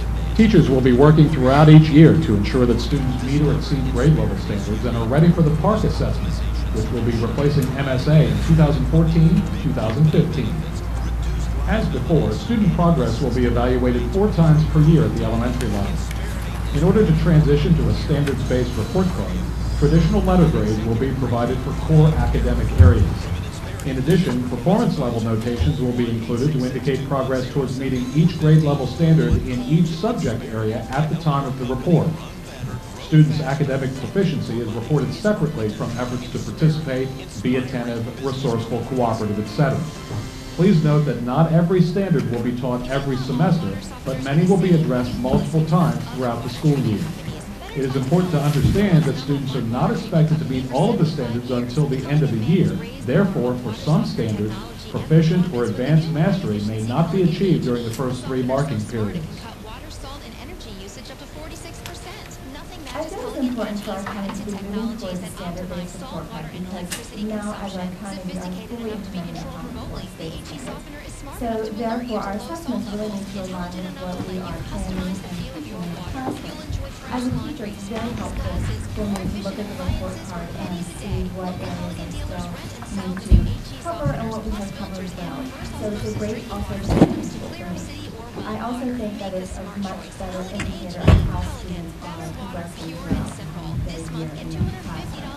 It provides much more specific development plan as how their children are dealing with their strengths and their content areas as well as areas that maybe they still need to work on. It is also important to know that a 3, meeting the standard, is the expectation for all students for all standards by the end of the year, represents a high level of work, and is the primary goal for all students. A 4, exceeding the standard, is used for only those situations where students have gone well beyond what is expected for meeting the standard. You are encouraged to talk with teachers during fall conferences about the specific information included in the report card and maintain open communication throughout the year. During parent-teacher conferences, you should ask to see samples of your child's work. Talk with teachers about whether work samples are satisfactory and how improvement can be made in the future. You might ask how you can help your child improve or excel in various subjects and what resources are available to use outside the classroom to encourage progress. I think the standards-based report card is important not only for teachers but also for parents. For teachers first, because it gives us a map. It gives us a direction of where we need to go for the kids, for ourselves. And as parents, it tells the parents, this is what my child is learning, this is what my child needs to do. So it not only helps at school, but it also helps at home. Feedback will be collected this year as we continue to refine our resources and practices. Families will be encouraged to complete the elementary report card survey, which will be available on the WCPS website later this year. We want to thank you for your continued support of teaching and learning in Washington County, and we look forward to a rewarding school year. So that video is being shown at back to school nights in all of our elementary schools countywide over the next couple of weeks as we have the back to school nights. They vary on day. I'm going to go through some background about what our committee has been working on over the past year.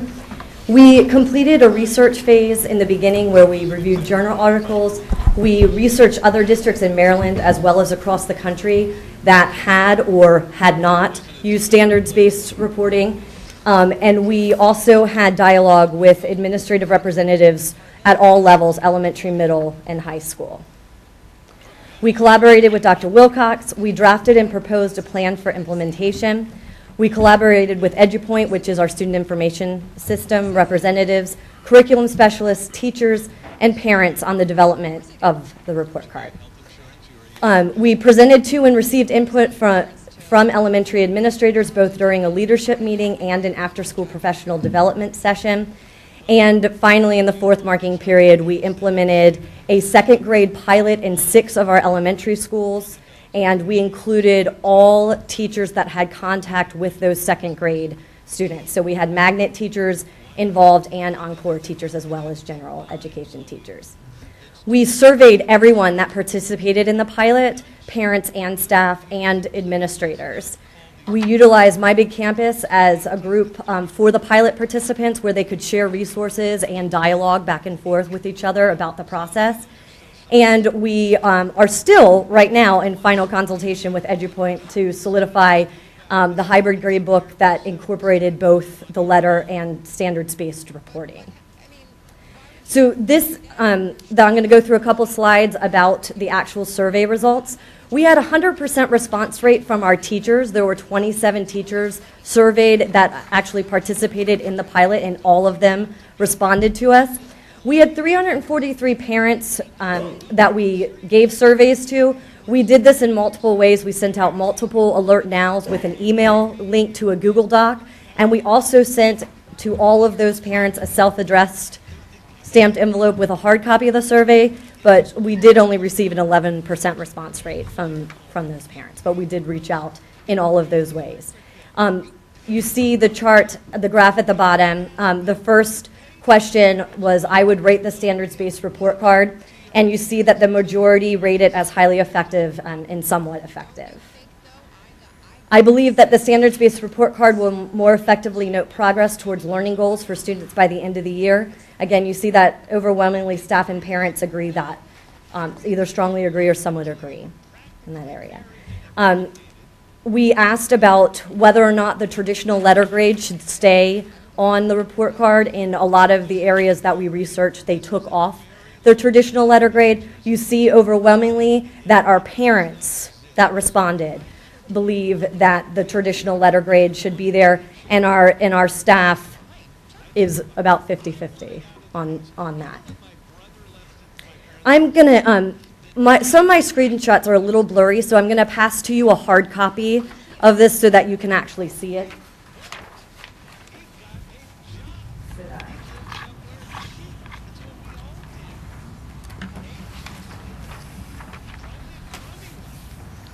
as I go through, I'm going to go through some main points of the report card. Karen Ann.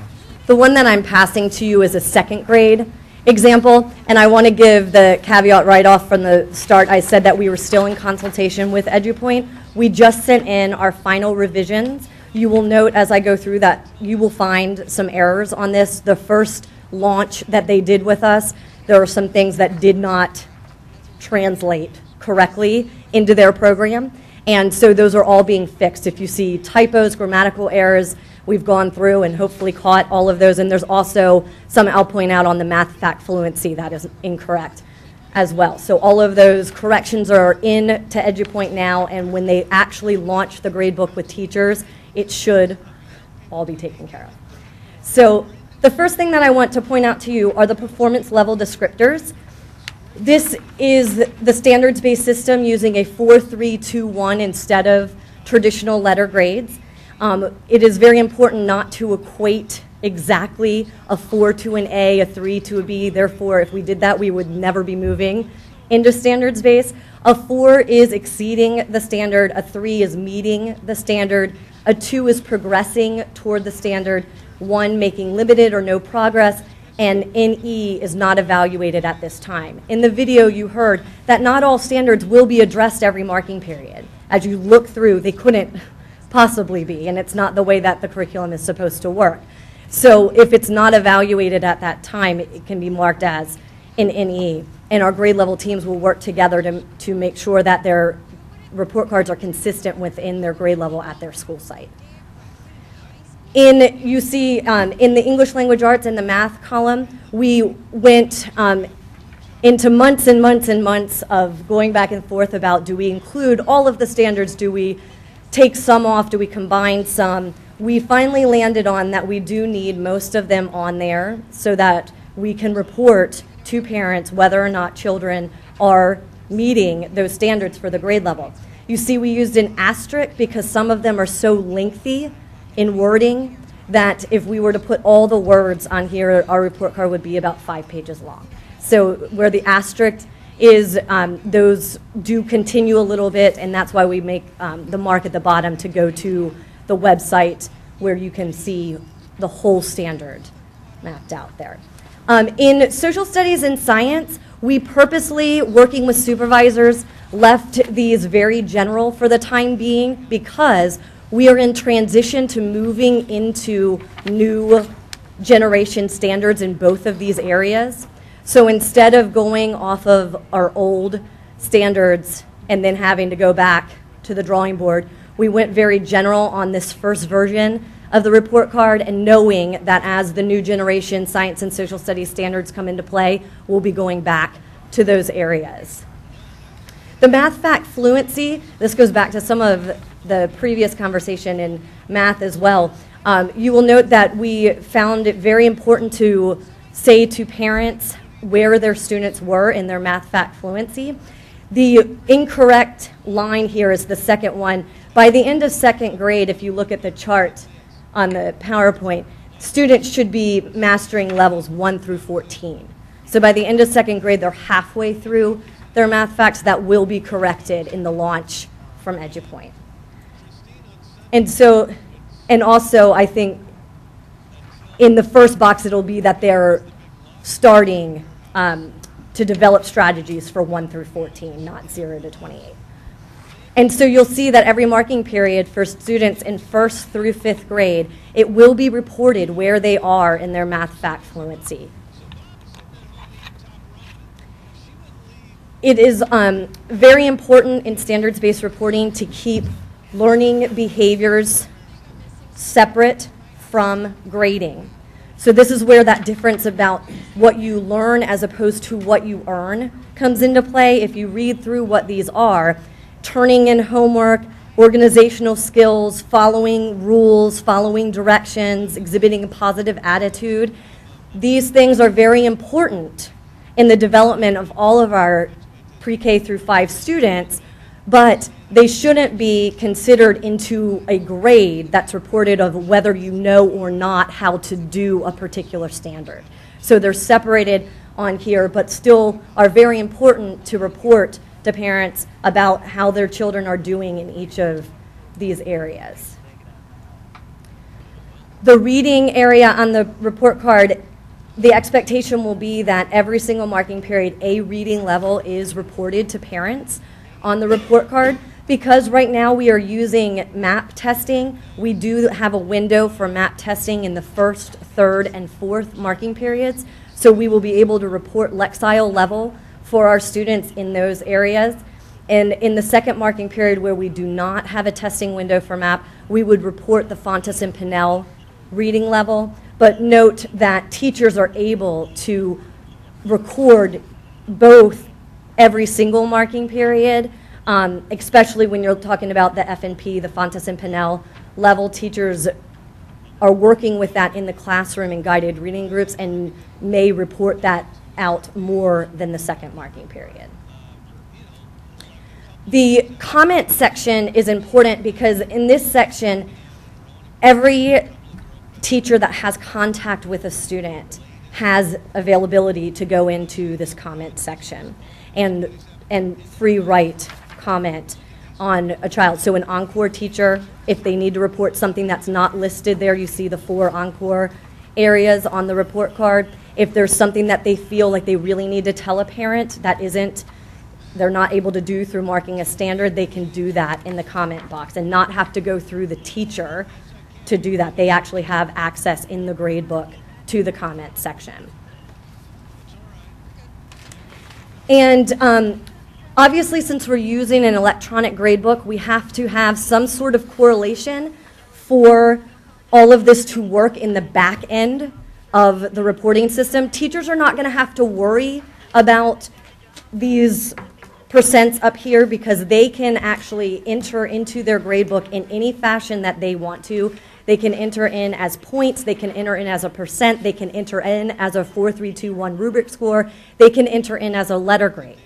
On the back end of the grade book, it will actually do all of this computing to then tie into a 4, 3, 2, 1 for the standards column, and then the ABCD for the traditional area, but the teacher can go back and override the traditional area if they need to adjust that to be more about what a student's earning as opposed to learning. When we get into questions, I'm sure we'll question about that. But you see that it's very important in the standards-based grades that a 4 is not a 90 to 100, because then we will never move away from that. We might as well just stay with A, B, C, D. A 4 is truly exceeding, going above and beyond, has completely mastered and gone beyond that grade level standard. And a 3 is where we want all of our students to be by the end of the year. So you're shooting, for that proficiency, for being on grade level. If a child has 3s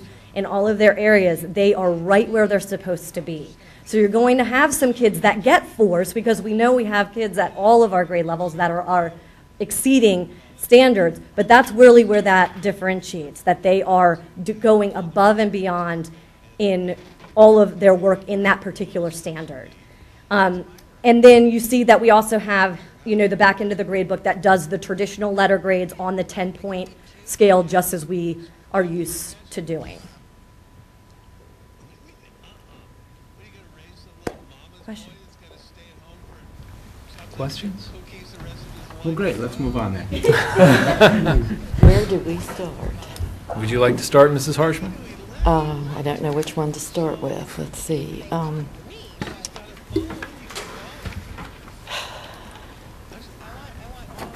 I guess the first page where it said, I believe you mentioned homework, classwork, and participation as counting toward just a, here it is, a learning behaviors. So how is the report card going to reflect, not the report card, how is the student's final grade in the class going to reflect that he or she turned in all assignments, participated in class, and so on? That will not happen? The standards portion will not. So if a child can do the grade level work without ever doing any of their homework, they will be marked that they are proficient at that standard. But if they don't ever do their homework, the traditional letter grade is on there, and the teacher can reflect in the traditional letter grade that the homework was not.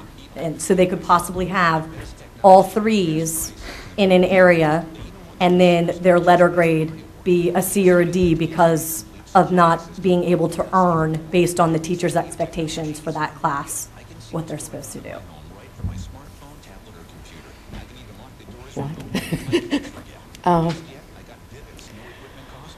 Wow. Because it's about what they're learning. So if yeah, a child has I mastered understand the that. standard. What happens with the grade point average then? That's solely based on the learning as opposed to earning, because none of this would be incorporated in what the student has done for class, just what the student ended up with as a final grade based on learning, not earning. I mean, how do you, well, through the 30 years that I taught, I had students who, if they managed to squeak by with a C on a test, that was great because they couldn't take tests. So in class, they knew all the answers. They could speak up, they could participate, they would do all their homework, et cetera, et cetera. And then I had some who did absolutely nothing in class except maybe wreak havoc, and they would end up with a C, as would this student if I based it solely on, if I based the one solely on what the student did on grades, on test grades, and not on homework, classwork, participation, etc. You can put anything that is related to a standard in your grade book for a grade. So it is not just based on testing that the students would be. Then how will this reflect that?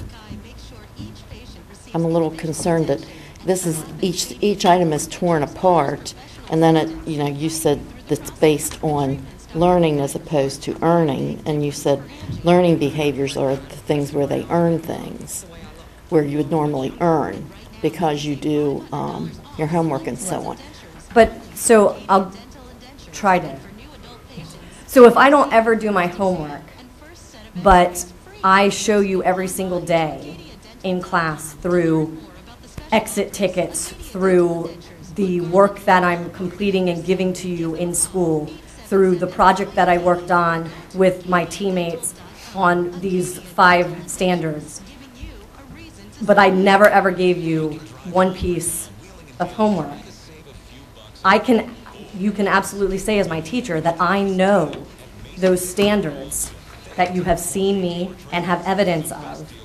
You've seen the evidence and you have it in your grade book that I've done those things. So I would be receiving a 3 in those standards area, and then you would reflect either in your overall grade for me, for the ABCD grade, on that earning, and also marking in the place about homework the minus that I never do my homework, and then you're probably also adding in a comment in the comment section that I never do my homework. But as far as what I know and can show you what I know that, and you can't take that away from me because I didn't give you my homework. And I understand that part, but it seems to me that teaching is more than just a child being able to show you that it has learned. It seems like it's more than that. And that's reflected in the report card. So you have an area to reflect that on the learning behaviors, and you have the area. So in the real world, if you go out with the real world, that's what the kids always called it. In the real world, if you go out into the workforce and your boss gives you an assignment to do, and he says, but I'd like to look at it in 2 days, and you say, I don't have that finished because my deadline is 2 weeks from now, but I'll have it finished then. Is that acceptable? No, Because that's sort of the same thing. I mean, if you're saying that the person actually knew how to do it, they just didn't do it, then in comparison to this report card. Well, we don't know if he knows how to do it till we take the test. Right, but I'm giving you examples of you do. So you would have other, if you don't have any other areas to assess that standard, then you wouldn't be giving that child a 3 on a standard. And if I could add, then homework is not necessarily the only place where we would see the final product if the child knows the standards.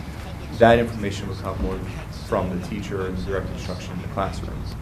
Well, I know, but if the child also doesn't participate, does nothing, let's say comes in, puts his head down and sleeps, yet you hand him a test and he does a fine job on that because he maybe went through this class last year and this is his second time through.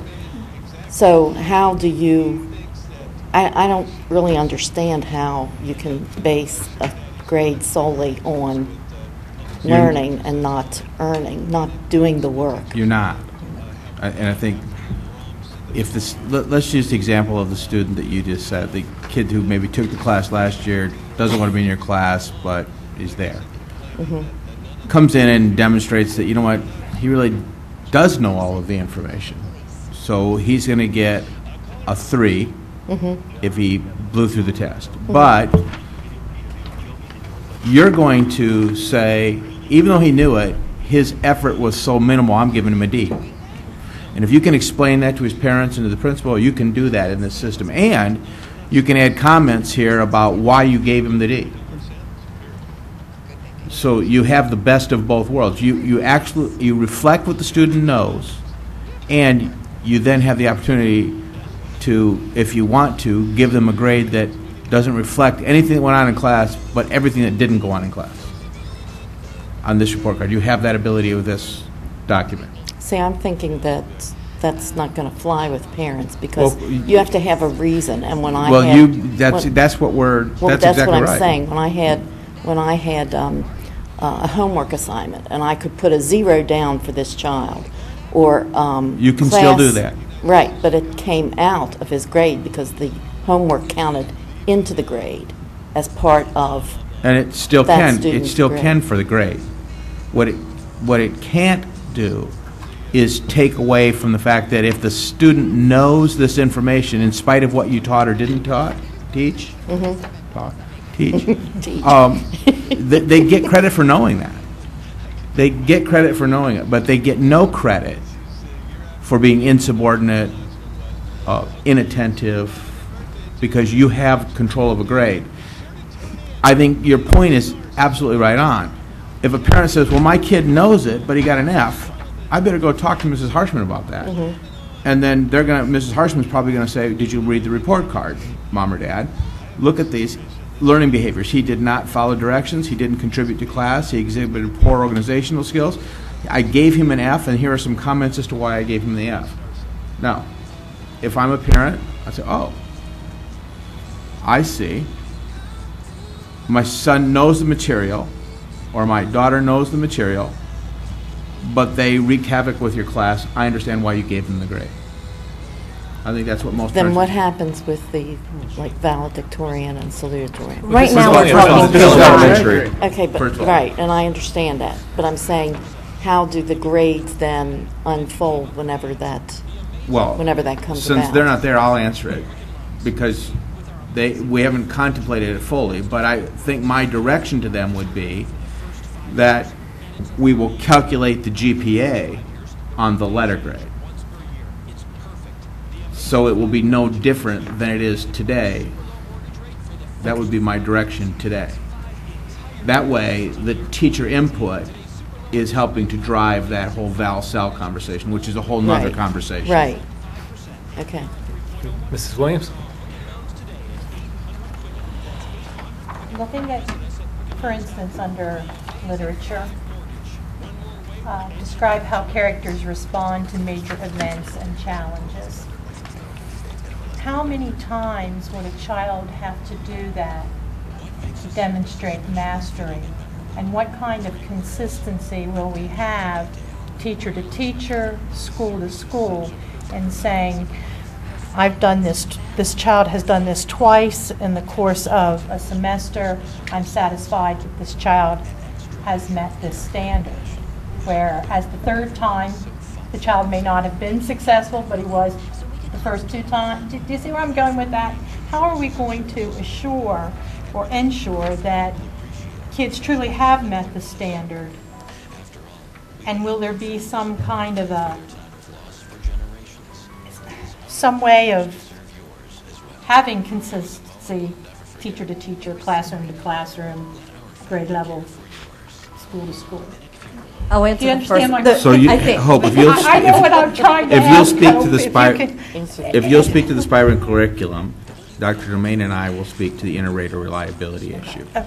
Yeah, so in the standards-based report card, and as the Common Core curriculum is written, you want to master by the end of the year. So you're talking about, you bring up great points. You could have in the first marking period 2, 3 things going in under a standard where the child isn't mastering it.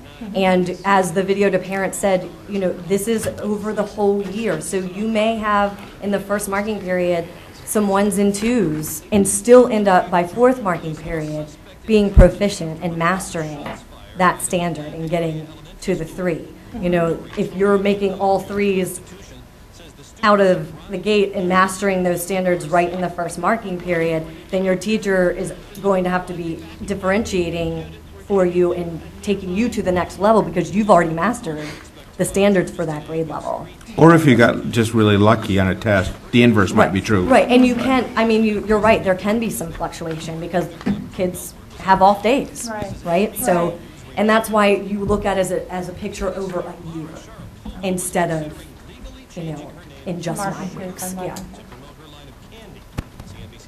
We have had discussions about rubrics and how the quality of work that students produce is graded. We have talked about rubrics. There are rubrics that are in place for specific types of assignments.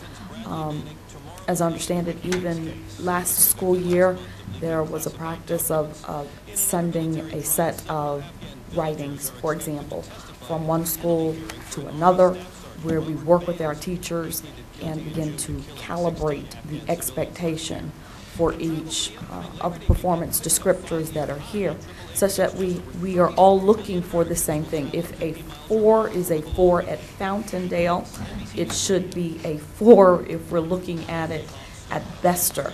And so I think the discussion of what is really expected of, for instance, being able to describe the literary character in our collaborations, in our professional collaborations, we are talking about what that really means and developing the protocols such that we all have the same expectations.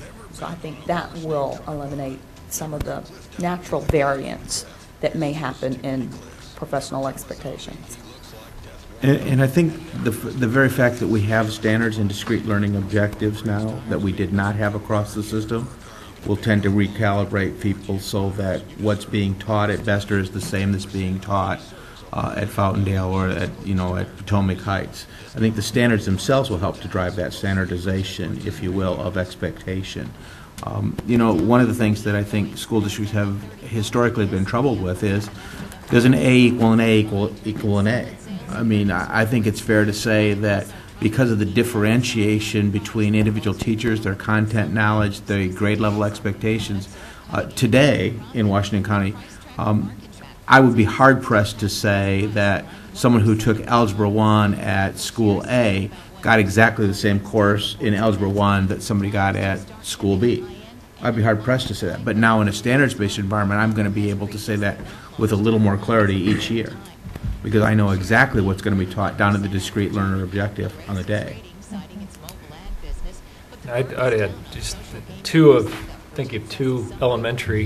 best elementary teachers my kids have had. Both said to us at the beginning of the year, your child will not get straight A's in this class. Because if they get straight A's, I'm not doing my job pushing them hard enough. Now, that's almost a standards-based approach to giving a letter grade that this, I think, will help to formalize for parents. Anyway, just add that parenthetically. Mr. Bailey? I can appreciate the amount of work that went into developing this report card. I think if it were going home to Dr. Harding's and his wife, their children, they'd have no problem with it. But everyone doesn't grasp things like the Hardings do. It's going to be difficult for them to understand in a lot of cases. Tremendous, this is changing a 200-year-old tradition. And somehow we have to get that word out that it's very different, and you're going to have to adjust to it as change.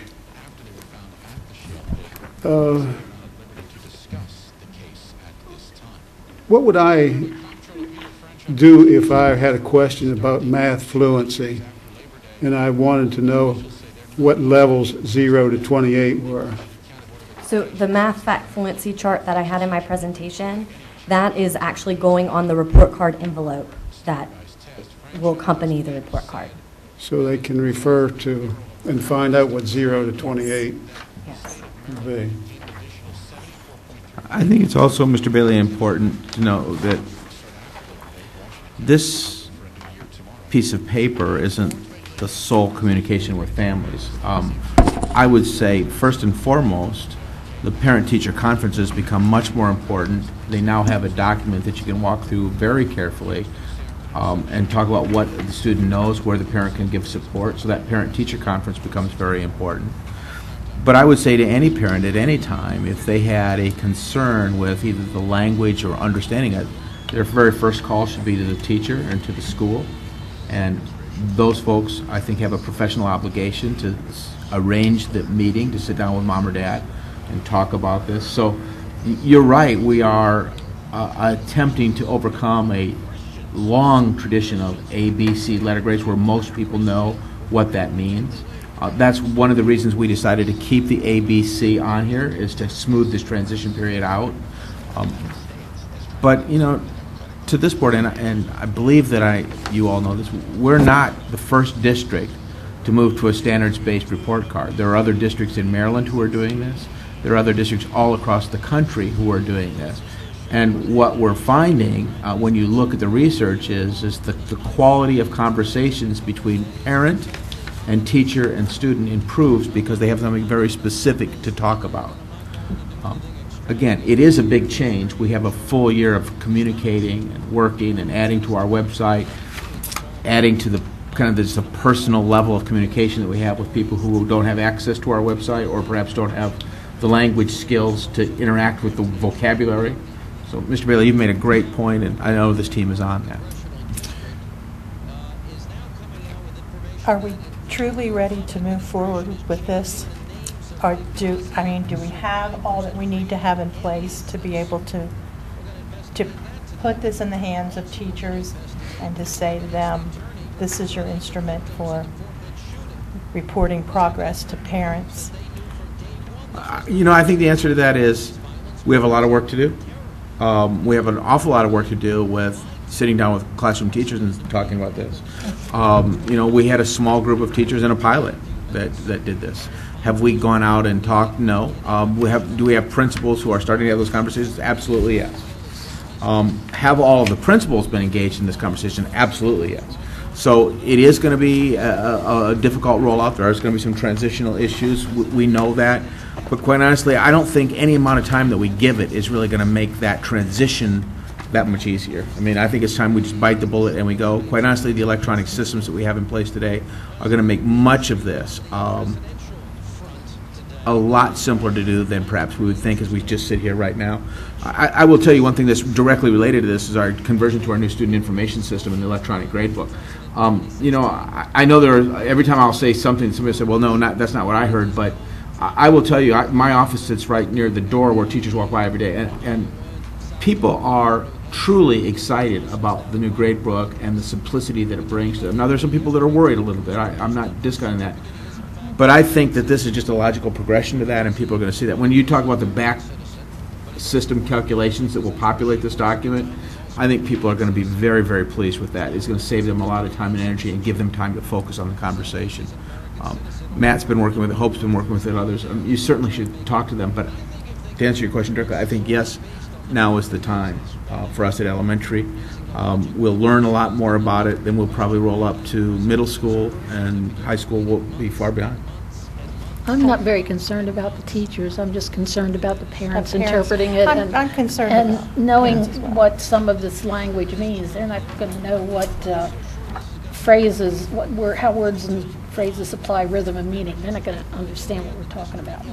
But I think that teachers will be okay with it.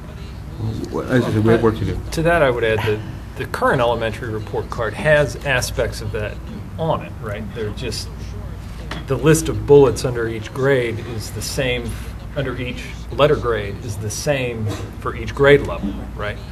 But it still does contain a lot of education-based language about decoding texts, and so you do have to have some understanding already. It's just in this new report card, the list for kindergarten is different from first, from second, from third, from fourth. So, but you're right. There's a lot more of the jargon than Mrs. Brightman. Did you want to get in? Nothing too different from what's already been discussed. I'm trying to break this down into what would we like to see the different groups learn from this, and I see it a little different from how it informs a teacher or principal. I agree that many of our parents may have difficulty with decoding this, but something we haven't talked about, as a second grade teacher, how would I take this and sit down? How old are second grade students? This 7, 8, and help inform them as to why I gave them the mark or the grade or the letter number, whatever, for these. How would I mean, right now we sit down with our second and third graders with the MAP benchmarks, and we talk with them on a one-on-one and explain to them their goals. How do we do this? I mean, I've never sat through a MAP discussion. How do we plan to I mean, these are our primary customers, are the students. This seems to be a very adult-driven agenda, and I'm wondering how we bring it down to their level. That's a great question, and we've begun the process of doing what we call I can statements that are in kid language, and it will also be a guide for parents too, where for the standards, and I forgot to say at the end of my presentation, that website, the Weebly site that's on the first slide, is our start to where we're going to keep resources and for staff training and also for parents to go and see the report cards and get information. And some of what I'm talking about right now is already on there in the staff training pages. And it's part of what I talked about in the presentation on the My Big Campus pages, where teachers were dialoguing and sharing back and forth the resources that they were using to record how, just in general, how to record grading of the standards, and then, yes, how to have those conversations with kids and with parents about what they can and cannot do. So you take the language of it and you put it into, I can do this, and kid-friendly language at a developmental level for the children. And across the United States, people have taken the Common Core and done this, so we're not reinventing the wheel. It's all out there. If you Google I can statements for Common Core, you'll see a bunch pop up. But that's how we're starting those conversations, and as we go through this year, I believe we'll keep adding to that bank of possibility of how to do exactly what you ask. Are our PTAs and CACs, our school-based parent organizations, going to be part of the outreach to try to help? A lot of parents, I won't say a lot, but many parents, we're a very high free and reduced meal county. Many of our parents have had negative experiences with school in their past, are intimidated, will not come into a school, have difficulty engaging in that kind of high-level conversation. We can't just build a gap between the parents who get it and the parents who don't. What are we going to do to help bridge that gap? There seem to be a lot of gaps in Common Core, and now we've got this other. How do we communicate the positives on this one? Help me understand what that looks like. I think that it behooves us to continue to reach out to parents, so not only with the video, but there is nothing better than that one-on-one conversation between teachers and parents. And we simply need to remind, I think, our teachers that when we are having these conversations, to not use the education needs when it isn't appropriate. Certainly this is language that is not completely unfamiliar to parents, but when I'm talking to a child and telling a child, this is what I want you to learn, I may not use all of the vocabulary that's incorporated in the very technical content area. I will tell them what it is that I want them to learn in language that they will understand. So then we do the same thing for parents. And so I think that as a county, as a school district, we need to continue to inform our parents that this is a change that has happened. This is what you will see. And then we need you to talk to teachers. We need you to call the school. We want you to have conversations with those persons who can make this more clear for you. I think that it's our reaching out as a district, opening the door, saying, come on, let's talk about this, because what you have in front of you is very informative and can tell you much more than just a letter grade in a content area can tell you about what your child actually knows. So I think it will be us being proactive, reaching out to parents, saying, please come talk to us so that we can help you understand everything that you have at hand. And if I could add to that, you had mentioned the MAP assessments as having those discussion points. And those conversations have already started happening with kids and parents, in that the results and reports from the MAP assessments are very closely connected to the Common Core. So the teachers are already having some of those data discussions with the kids on their terms, saying, here's where you're successful and here's where you need to continue to go. And that language then is what's based on the standards, but they're using it in the kid language, and then they're sharing it with their parents through conferences and opportunities such as the same as those data conversations with kids. They're sharing those with the parents and having those discussions, looking at that curriculum and putting it into terms that are easily understood so that they can see where those kids are being successful and where they need to continue to move. How long is the average parent-teacher conference, time-wise? 20 minutes, usually. It can go longer. There are, I know one that time a year? It's usually what, November? Usually in November. October, yeah, November. But we have, at least from the standpoint of a principal, I have always offered to say that, if that conference is not enough at any time, we open the doors and you can set up a time to have a conference with the teacher. I just think there's an opportunity to use all of our resources in our school communities, and I just mentioned PTAs again, CACs, whatever that may look like, PTOs, to try to help reinforce and enhance. I just don't see how a teacher is going to have that one-on-one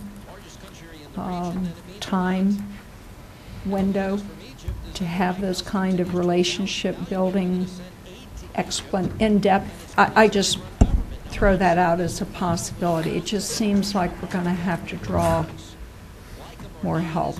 I don't know how we reach all of our parents. So it's a concern. Thank you. Although it was a light year ago, I was an elementary classroom teacher, and one of the things that the district that I was in, and it was a fairly progressive district in the Midwest, but we had parent-teacher conferences in the fall where we had probably over 90% attendance. I mean, we worked hard at it. We had to work long hours to get it done, but it was a great investment to have. But then we had a second parent-teacher conference, particularly for those kids who were in jeopardy of promotion in the spring. And Mr. Weidenauer will probably warm right up to this. This might be a good repurposing of some of that supervisor day that we've been talking about, giving the time back to teachers to have these kinds of conversations with parents. Again, I just surfaced that for the first time ever right here, with just like you and I were having a conversation. Yeah. So I'm sure Dr. Main might have something to say about that. But this might. But I think the point is, Mrs. Bright, when you're saying we might have to start looking differently at how we communicate with parents, this may be a way that we begin that conversation. Thank you. And if I can, I mean, I'd go on and dovetail off a lot of what has been said, but what Donna says in particular, because one of my things that I had down here was the parent-teacher meetings and the frequency of those, because as you look at this, I think it's almost imperative that I think we've got to increase the time that we spend with parents. I don't think one time a year is even going to be close to being enough as you look at this. And I do think the I cans that you're going to use for kids, you may end up having to use for a heck of a lot of parents. You know, I might be one of them. Yeah. You know, as I read through some of this stuff, and I read through it, and then I look up and it says second grade standard-based report card, and I'm like, ooh, you know, how would I measure some of that with myself? But I think that's the language that's going to have to be used for a lot of people, and I think more importantly, we've got to be able to get to parents early and often and have them know that, okay, we've got the little, you know, you're meeting the standards or you're a little bit below whatever, and let them know, okay, here's where they're meeting their standards and here's where they're not. Here's the areas where you can't yet. I can, but, you know, I'm not able yet to do that. I just think this is going to be difficult.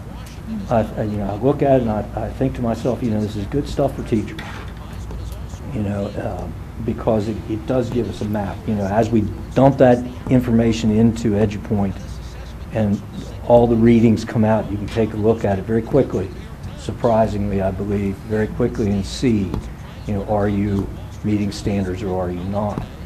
Then I think it's almost vital that we get the parents, particularly the student that is maybe slipping in more areas than we want them to, and say, okay, here's where Johnny is not doing quite as well, or Wayne's not doing quite as well looking at this, and he needs a little extra help.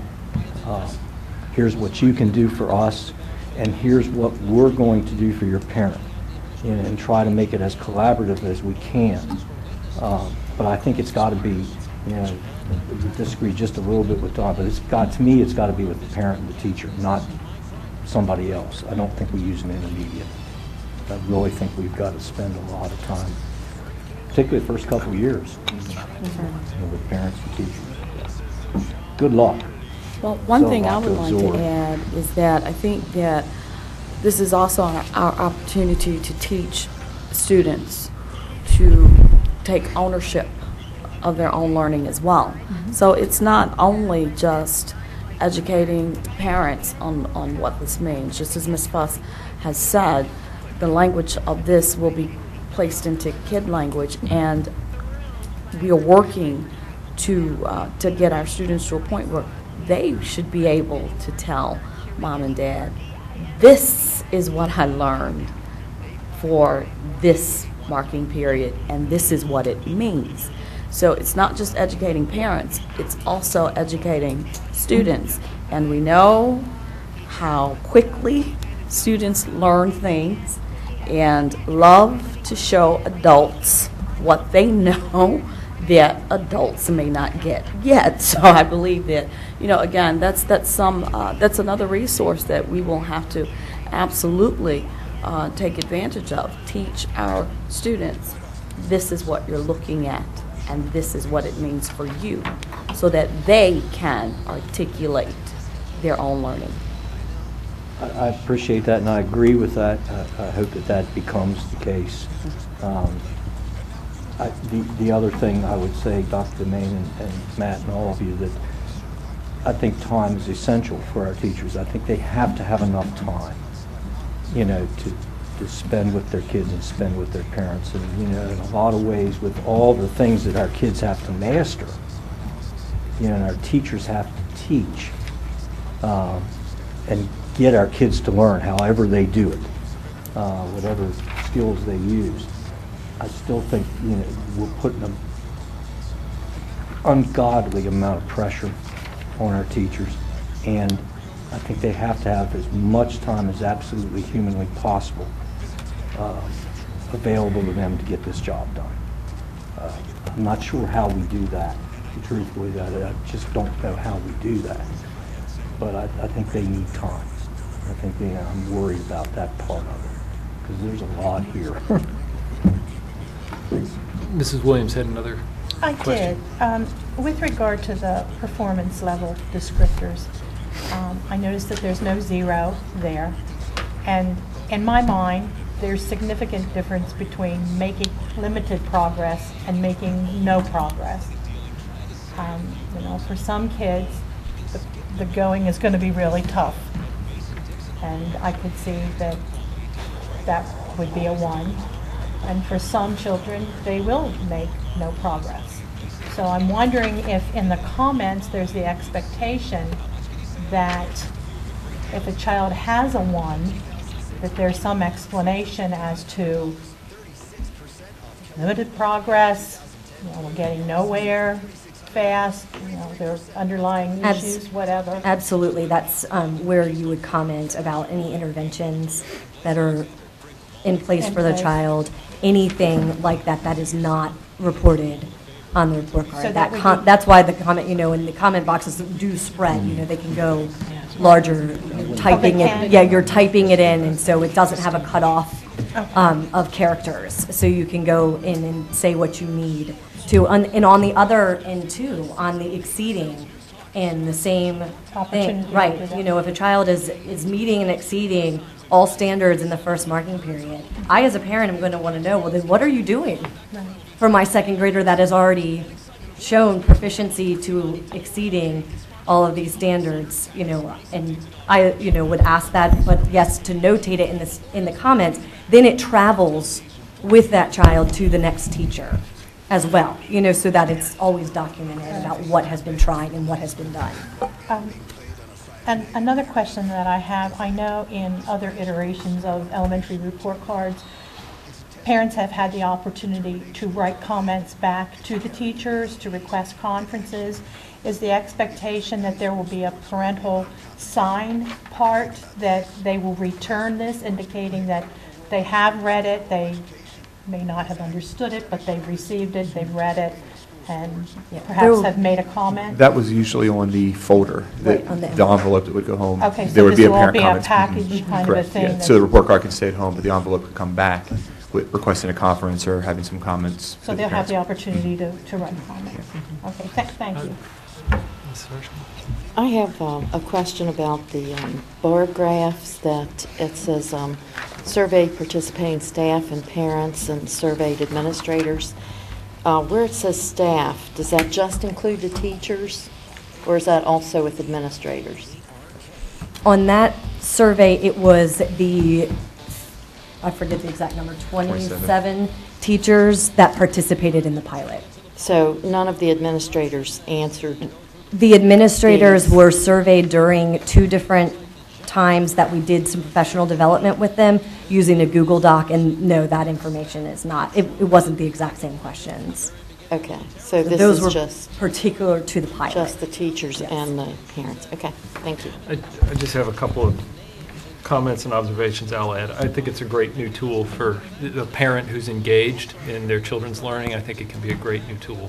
I think you're right that it's going to take some teaching the parents as well, because parents who are used to seeing letter grade and then a series of numbers that they look at, do I have all 1s, 2s? A 1 now means the opposite of what it did before, so there's going to be a whole lot of learning that the parents are going to have to do to sort of get used to this, and I think parents are up to it, but it's going to take some work all the way around.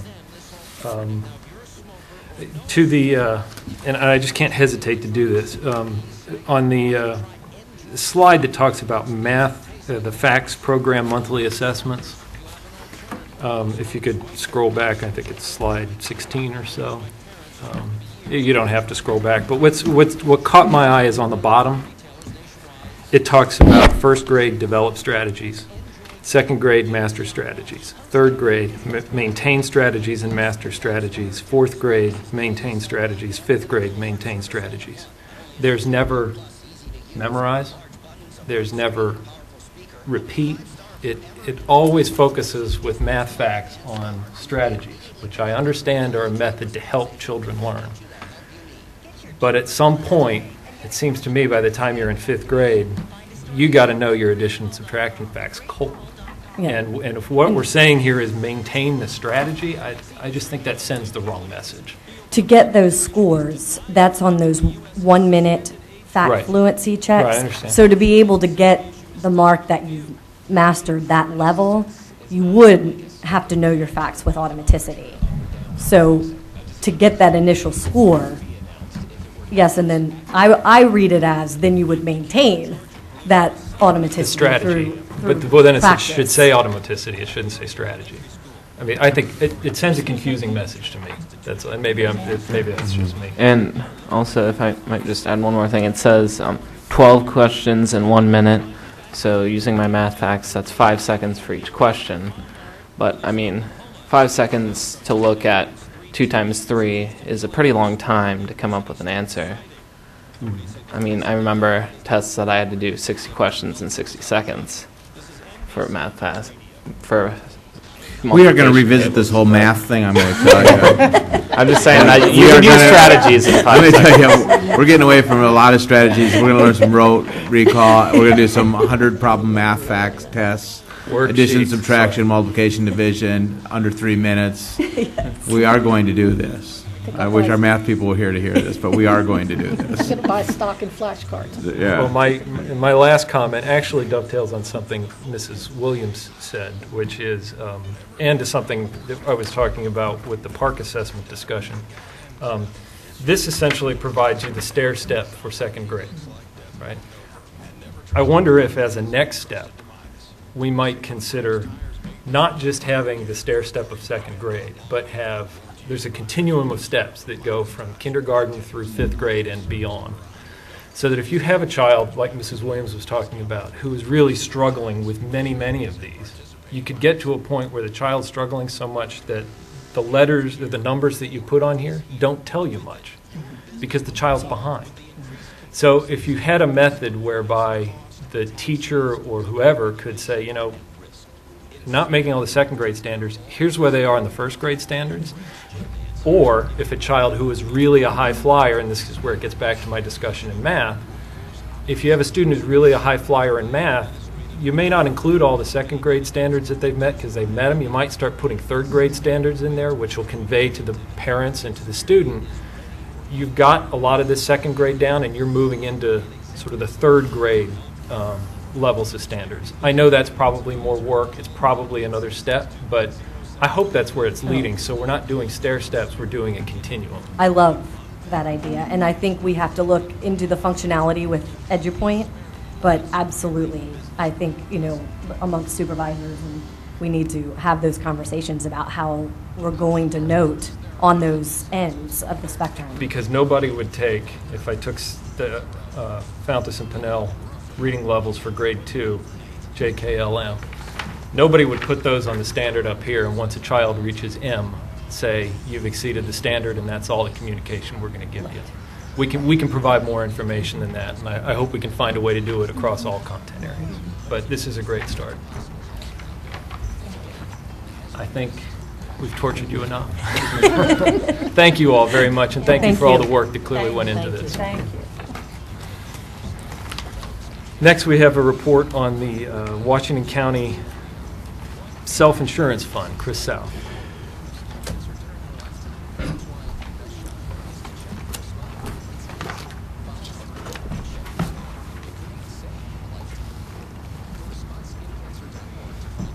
Good afternoon, Mr. President, members of the board, Mr. Superintendent.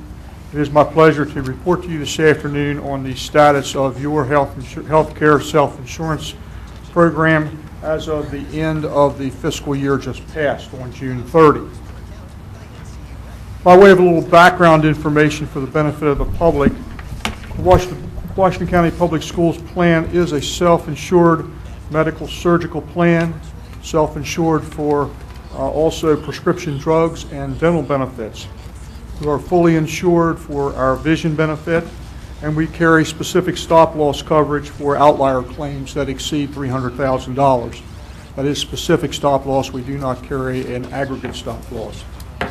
We do manage the plan, the health care benefit plan, in an internal service fund or a proprietary fund as required by the Governmental Accounting Standards Board.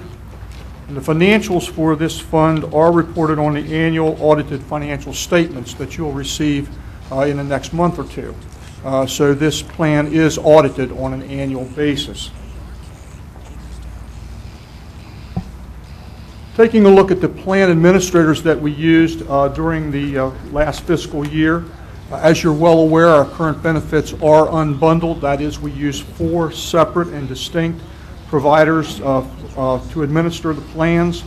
The medical surgical plan is administered by Care First Blue Cross Blue Shield. Prescription drug plan is administered by Express Scripts. The dental plan by United Concordia or UCCI. And the vision services plan is a fully insured plan, as I mentioned before. And in 2013, it was administered by Vision Services Plan, or VSP.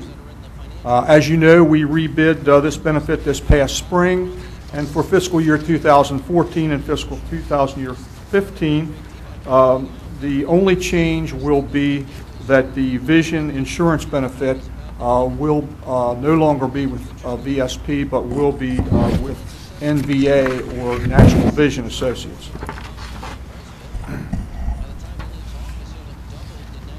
By way of employer participation, just to refresh your memory and also for the public, the Washington County Board of Education does pay 81.3% of the premium cost for the preferred provider organization or PPO option. You pay 85% of the premium cost for the point of service option and 86.3% of the premium cost for the exclusive provider organization or EPO option. Just as a reminder, these percentages are negotiated with all 3 of our employee groups. Looking at the plan enrollment in fiscal year 2013, we had 2,380 employees enrolled. That's up from 2,304 in the prior year. That 2,380 employees represents 61%, up 1.2% from the prior year. Under 65 retirees actually dropped this year from 362 in the prior year down to 276. The 7.1% that you see there in the right-hand column is down 2.3% from the prior year. Over 65 retirees, these are the folks that participate in the Medicare supplemental plan. That number went up to 1,246 this year from 1,185 in the prior year, or a 1.1% increase compared to the total number of enrollees. Getting to the bottom line, our total number of enrollees was 3,902 for fiscal year 2013, and that is up 51 from 3,851 in the prior year. Excuse me. So what plans do our under 65-year-old retirees, under enrollees select? 77.4% of the participants selected the PPO, 19% selected the point of service, and 3.6% selected the exclusive provider organization, or the EPO. Just as a note, there has been absolutely no change in any of these percentages since the prior year, which indicates that there's some amount of stability there in the options that our employees and under 65 retirees are selecting. So what is the value of this benefit to our employees? Well, in 2013, the total cost of the health insurance benefits package for all of our participating employees and retirees exceeded $38.5 million. That means that the average value of the health insurance benefit to the average participant was $9,868 in fiscal 13. However, if we only look at the active employees and the under 65 retirees, the average approximates $14,000. That goes from a low of about $8,000 for a single individual participating in the EPO up to about $21,000 for a family on the PPO. The board's share of the cost to provide this tax-free benefit in the last fiscal year approximated $30,300,000, making this a very valuable benefit to our employees. So let's look at the historical plan strength for a minute if we can. Per the board policy DFAA, the plan should maintain at least a $3 million fund balance reserve. And the purpose of this, obviously, is to protect the plan from a sudden influx of high dollar claims. If we do a 5-year look back at the fund balance reserves, what we see shows a rather significant fluctuations, primarily as a result of plan performance. There are other factors that impact our fund balance, things like medical inflation, general inflation, and advances in medical technology. I would particularly point out to you in the fiscal year ended June 30th, 2010, our fund balance was at a low of under $500,000. Then for the following year, the board made several changes to the deductibles and copays, and the plan began to rebound. We came up to about $1.9 million in the following year, $5.5 million in fiscal year 2012, and in the year just ended, a very strong $7.9 million for a high. As I mentioned, the current fund balance is $7.9 million, and for fiscal 13 and fiscal 14, we implemented combined premium increases that were actually 4% lower than what was actually actuarially recommended. And we did this to try to reduce the fund balance slightly. However, in the year just ended, fiscal year 13, the plan performance actually outstripped the planned reduction, and the fund balance actually grew instead of shrinking. So how does all this bode for the future strength of the plan? With the implementation of the Affordable Care Act, we'll see short-term to intermediate-term uncertainties in the healthcare market. One thing that we do know is that the plan will experience some new fees and possibly some penalties associated with the Affordable Care Act. We'll see a $1 per participant fee very shortly in fiscal 14, and in fiscal 16 we'll actually see a $63 per participant fee. The penalty I'm referencing there, of course, is the Cadillac tax that's going to be placed on high dollar value plans, and we're certainly working toward hopefully not incurring that penalty, because that is a very substantial penalty. So the current fund balance does position the plan well to weather these upcoming changes and uncertainties. Board members, you do have in your packet the June 30 fund financials, and at this time I certainly would be glad to take any questions that you may have. Thank you, Mr. South. Are there any questions?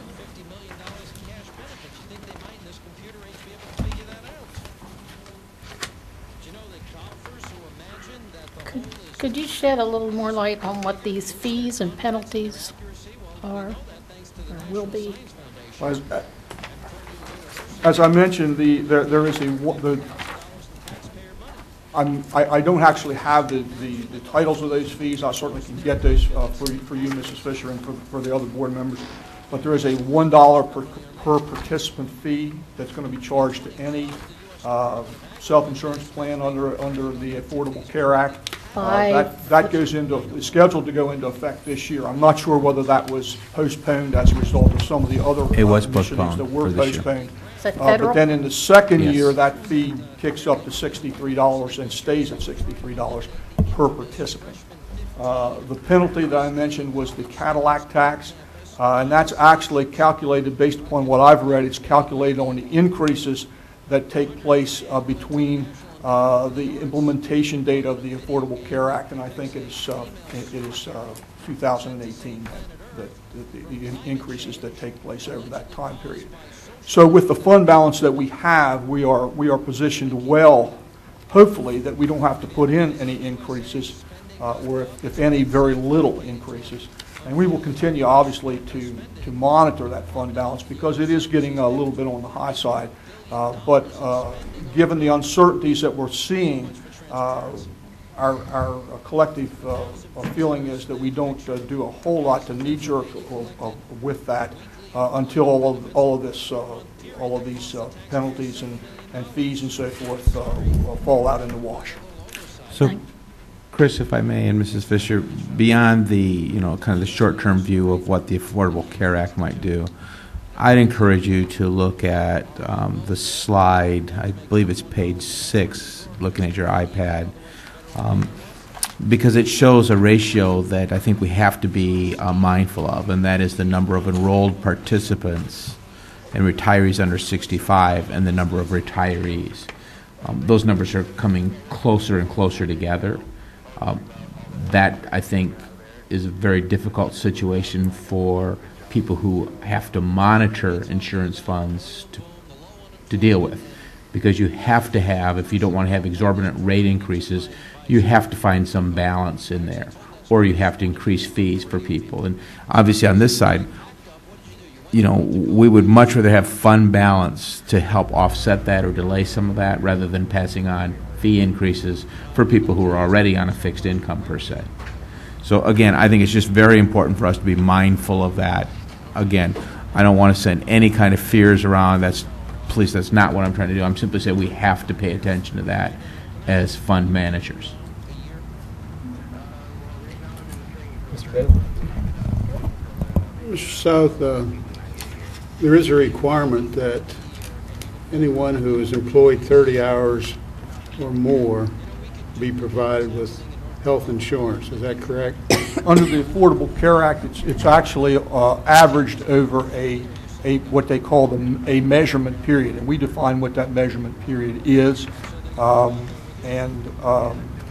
You look at all of the weeks within that measurement period, add up all the hours and divide by the number of weeks in that measurement period. And if that person is employed for 30 hours or more during that measurement period, during the next plan year, they become eligible for benefits. So that's going to mean that we're going to be looking at people like substitutes and that sort of thing that we never looked at before. Right. And I know you'd like to have a crystal ball, but do you see that number dropping? Is there anything on the front now that is saying that all employees must receive, regardless of the number of hours worked? Is that anywhere out there? That is strictly at the option of the employer at this point. At this point? At this point, yes. Okay. And as you're aware, we do offer for our employees who are employed between 20 and 30 hours, they can participate, but at a heightened percentage of the premium rate. They pay 50% as opposed to what the other folks pay. Mrs. Bright? Some of our employees choose to go on a spouse's insurance outside of the system. In other words, they're non-participants in our system. Yes, ma'am. So in reality, they're saving the system. I think you said family rate, value to the system was a certain amount or cost. Do we give any incentive to some of our employees to go on a spouse's insurance? We do not at this time, no. Has that ever been considered? Are you aware of that being a possibility? We considered that probably about 10 or 12 years ago, and at that time, the old healthcare cost containment committee considered that, and there was some considerable pushback. So at that time, the board opted not to move forward with any sort of incentive plan. Actually, it's really interesting right now is that there are some organizations who are actually starting to charge people who choose not to be in a health care plan a fee for choosing not to be in your group.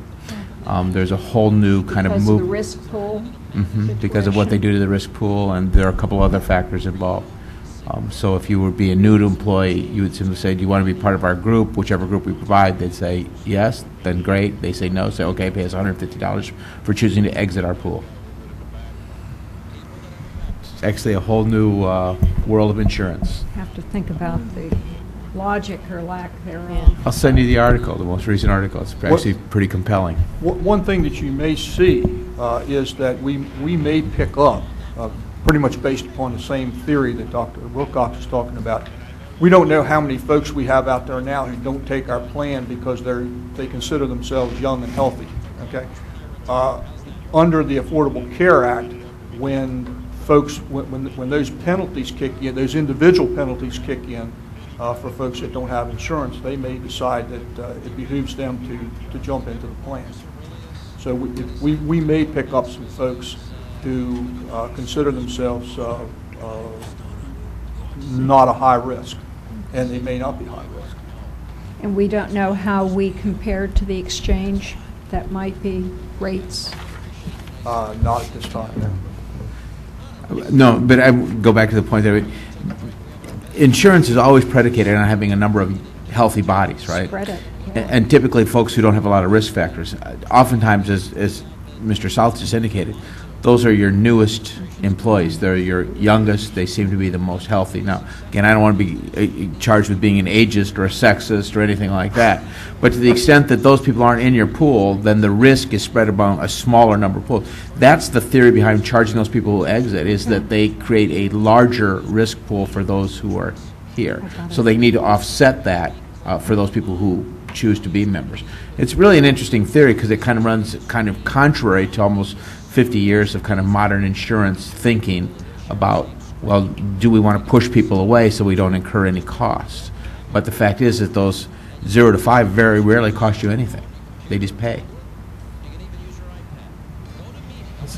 Yes, you may have included this information and I missed it, and if that's the case, I apologize. What percentage of our employees are participants, and is that number pretty steady over time? And now, as I look at that to me says that's the breakdown of participants. Am I reading that correctly? Yes. That out of all participants, so you see there we have 2,380 employees out of about 3,000. Okay. So it would be whatever that meant. Okay. About 65 to 70%. Okay. Out of, what was the number again, Chris? About 3,000. Thank you. I think we're just slightly over 3,000, 3,010 right now. And that's total employees, so that doesn't count those that may be under 30 hours and may not be eligible for the full benefit. Thank you. Mrs. Hirschman? You mentioned the 30-hour people, that it was determined by a measurement period. Yes, ma'am. Who determines the measurement period? There are certain criteria in the Affordable Care Act that defines how long the measurement period is prior to there's actually 3 periods. There's a measurement period, then there's an administrative period, which is the time that the employer has. Usually that measurement period, that administrative period is about six weeks to 2 months. that the employer has to take all that information from the administrative period, which has to be at least 90 days long. We're looking at one that's probably about 6 months because we believe that's going to be fairer for our employees to look at a little bit longer period. But then during that administrative period, you take the information from that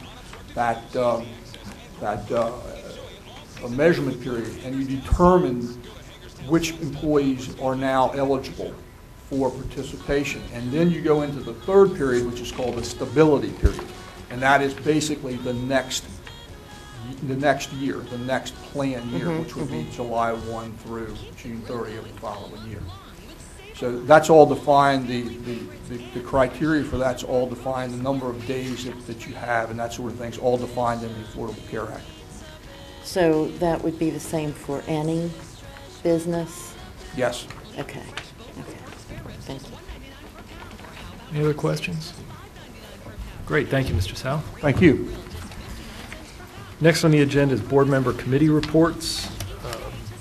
Mr. Gronendijk, anything from student government yet? Not yet. Soon, I'm sure. Grunendijk. I said it wrong. Grunendijk. I got it. I figured it was me you were talking to. But Good. I endeavor to get it correct. Mrs. Harshman, curriculum? We had no meetings since our last board meeting, but our next meeting will be in the board conference room on Tuesday, August 27th at 12:45, excuse me, and the agenda will be posted. Thank you, Mrs. Harshman. Mr. Bailey, finance? Nothing to report. We have not met since the last report was given. There will be a there will be an August meeting. Thank you, Mr. Bailey. Mrs. Fisher, policy review? Policy committee has not met since our last business meeting. We will meet on the 27th at 11 a.m. in the board conference room. It's an open meeting. Agenda has not been set yet, I don't believe, but will be posted once it is. Thank you, Mrs. Fisher. Mrs. Brightman, facilities? Facilities will not be meeting in August, and our next meeting will be September 24th at Western Heights. Mr. Ridenhour, human resources? There's nothing to report from HR. We'll meet sometime in the near future, 27th? Next Tuesday. Oh, okay. All right, moving on to miscellaneous business future agenda items. For the September 3rd meeting, just a reminder to all members, we'll be taking nominations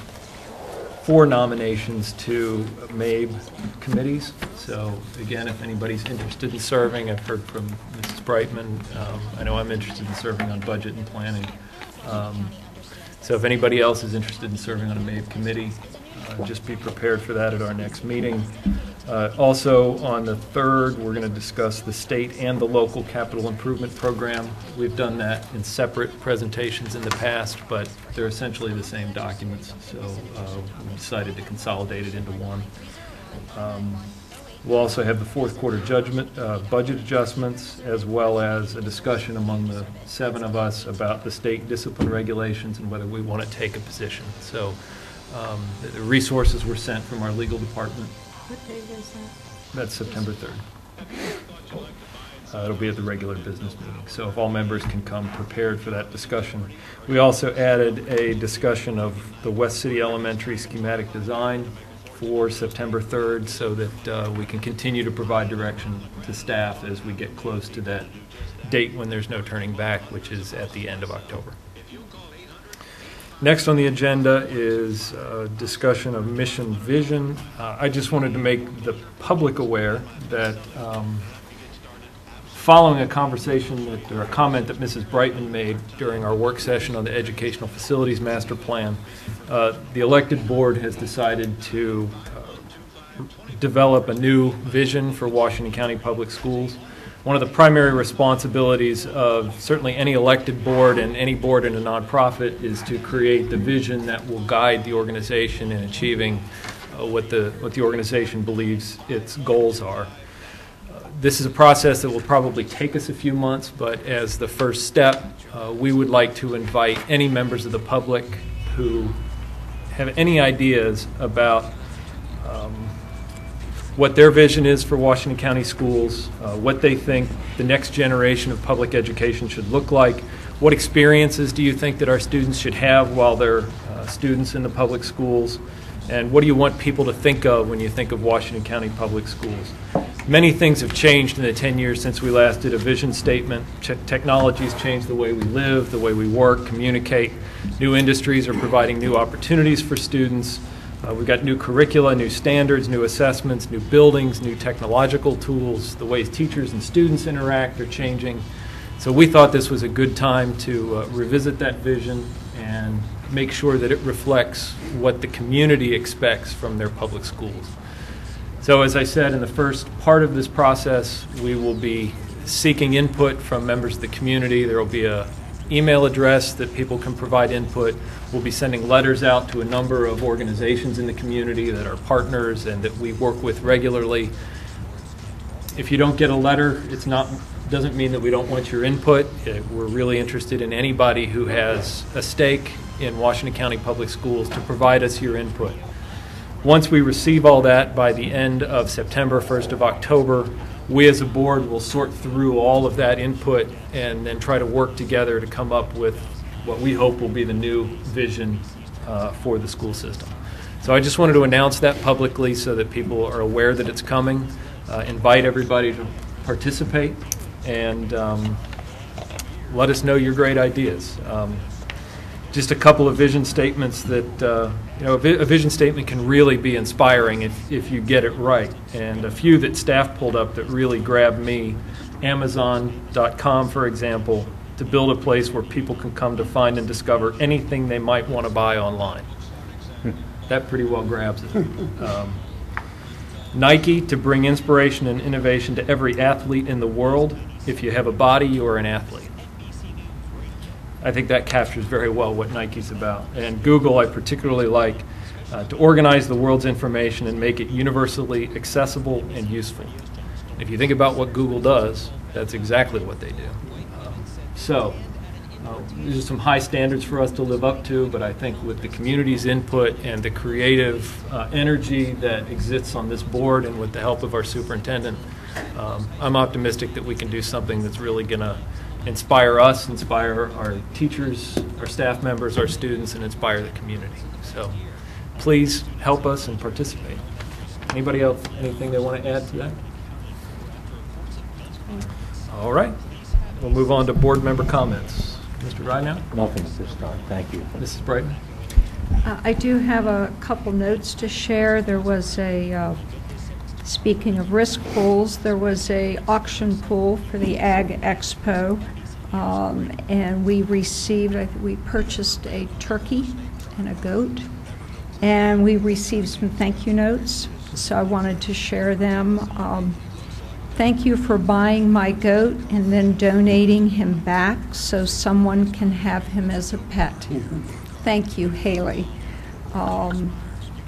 That's the one, she was crying as she went into the auction area, and of course I had to bid on that one. So the turkey, thank you for buying my turkey this year at the Ag Expo. I greatly appreciate your support by buying my bird.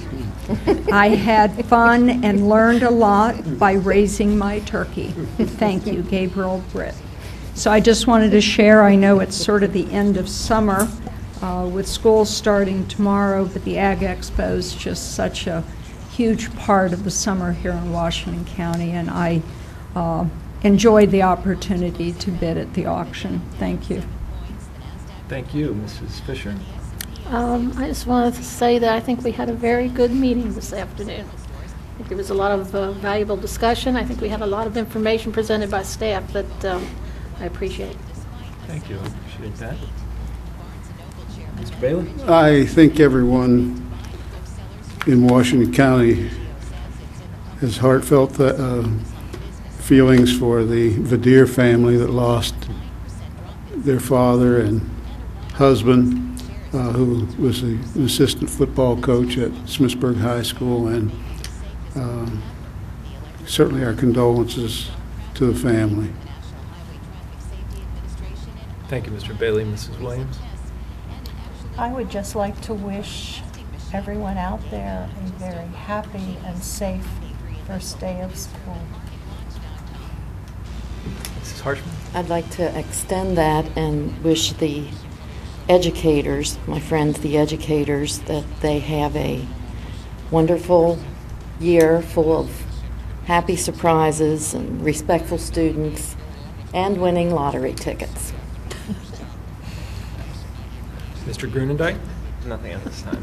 And I will just extend my best wishes to everybody for a great opening tomorrow. I know the superintendent and his team have, this is sort of like New Year's Day for you, I guess, where everything sort of builds up to that, and it's, I know we're excited, and I ask everybody out there to drive safely and pay attention to all the school buses and the students, because it's, for me, the first day of school doesn't end until I open the paper the following day, and I'm sure that all students got to where they needed to be. So I'm sure the transportation department will make that happen.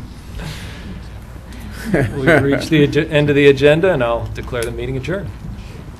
Thank you.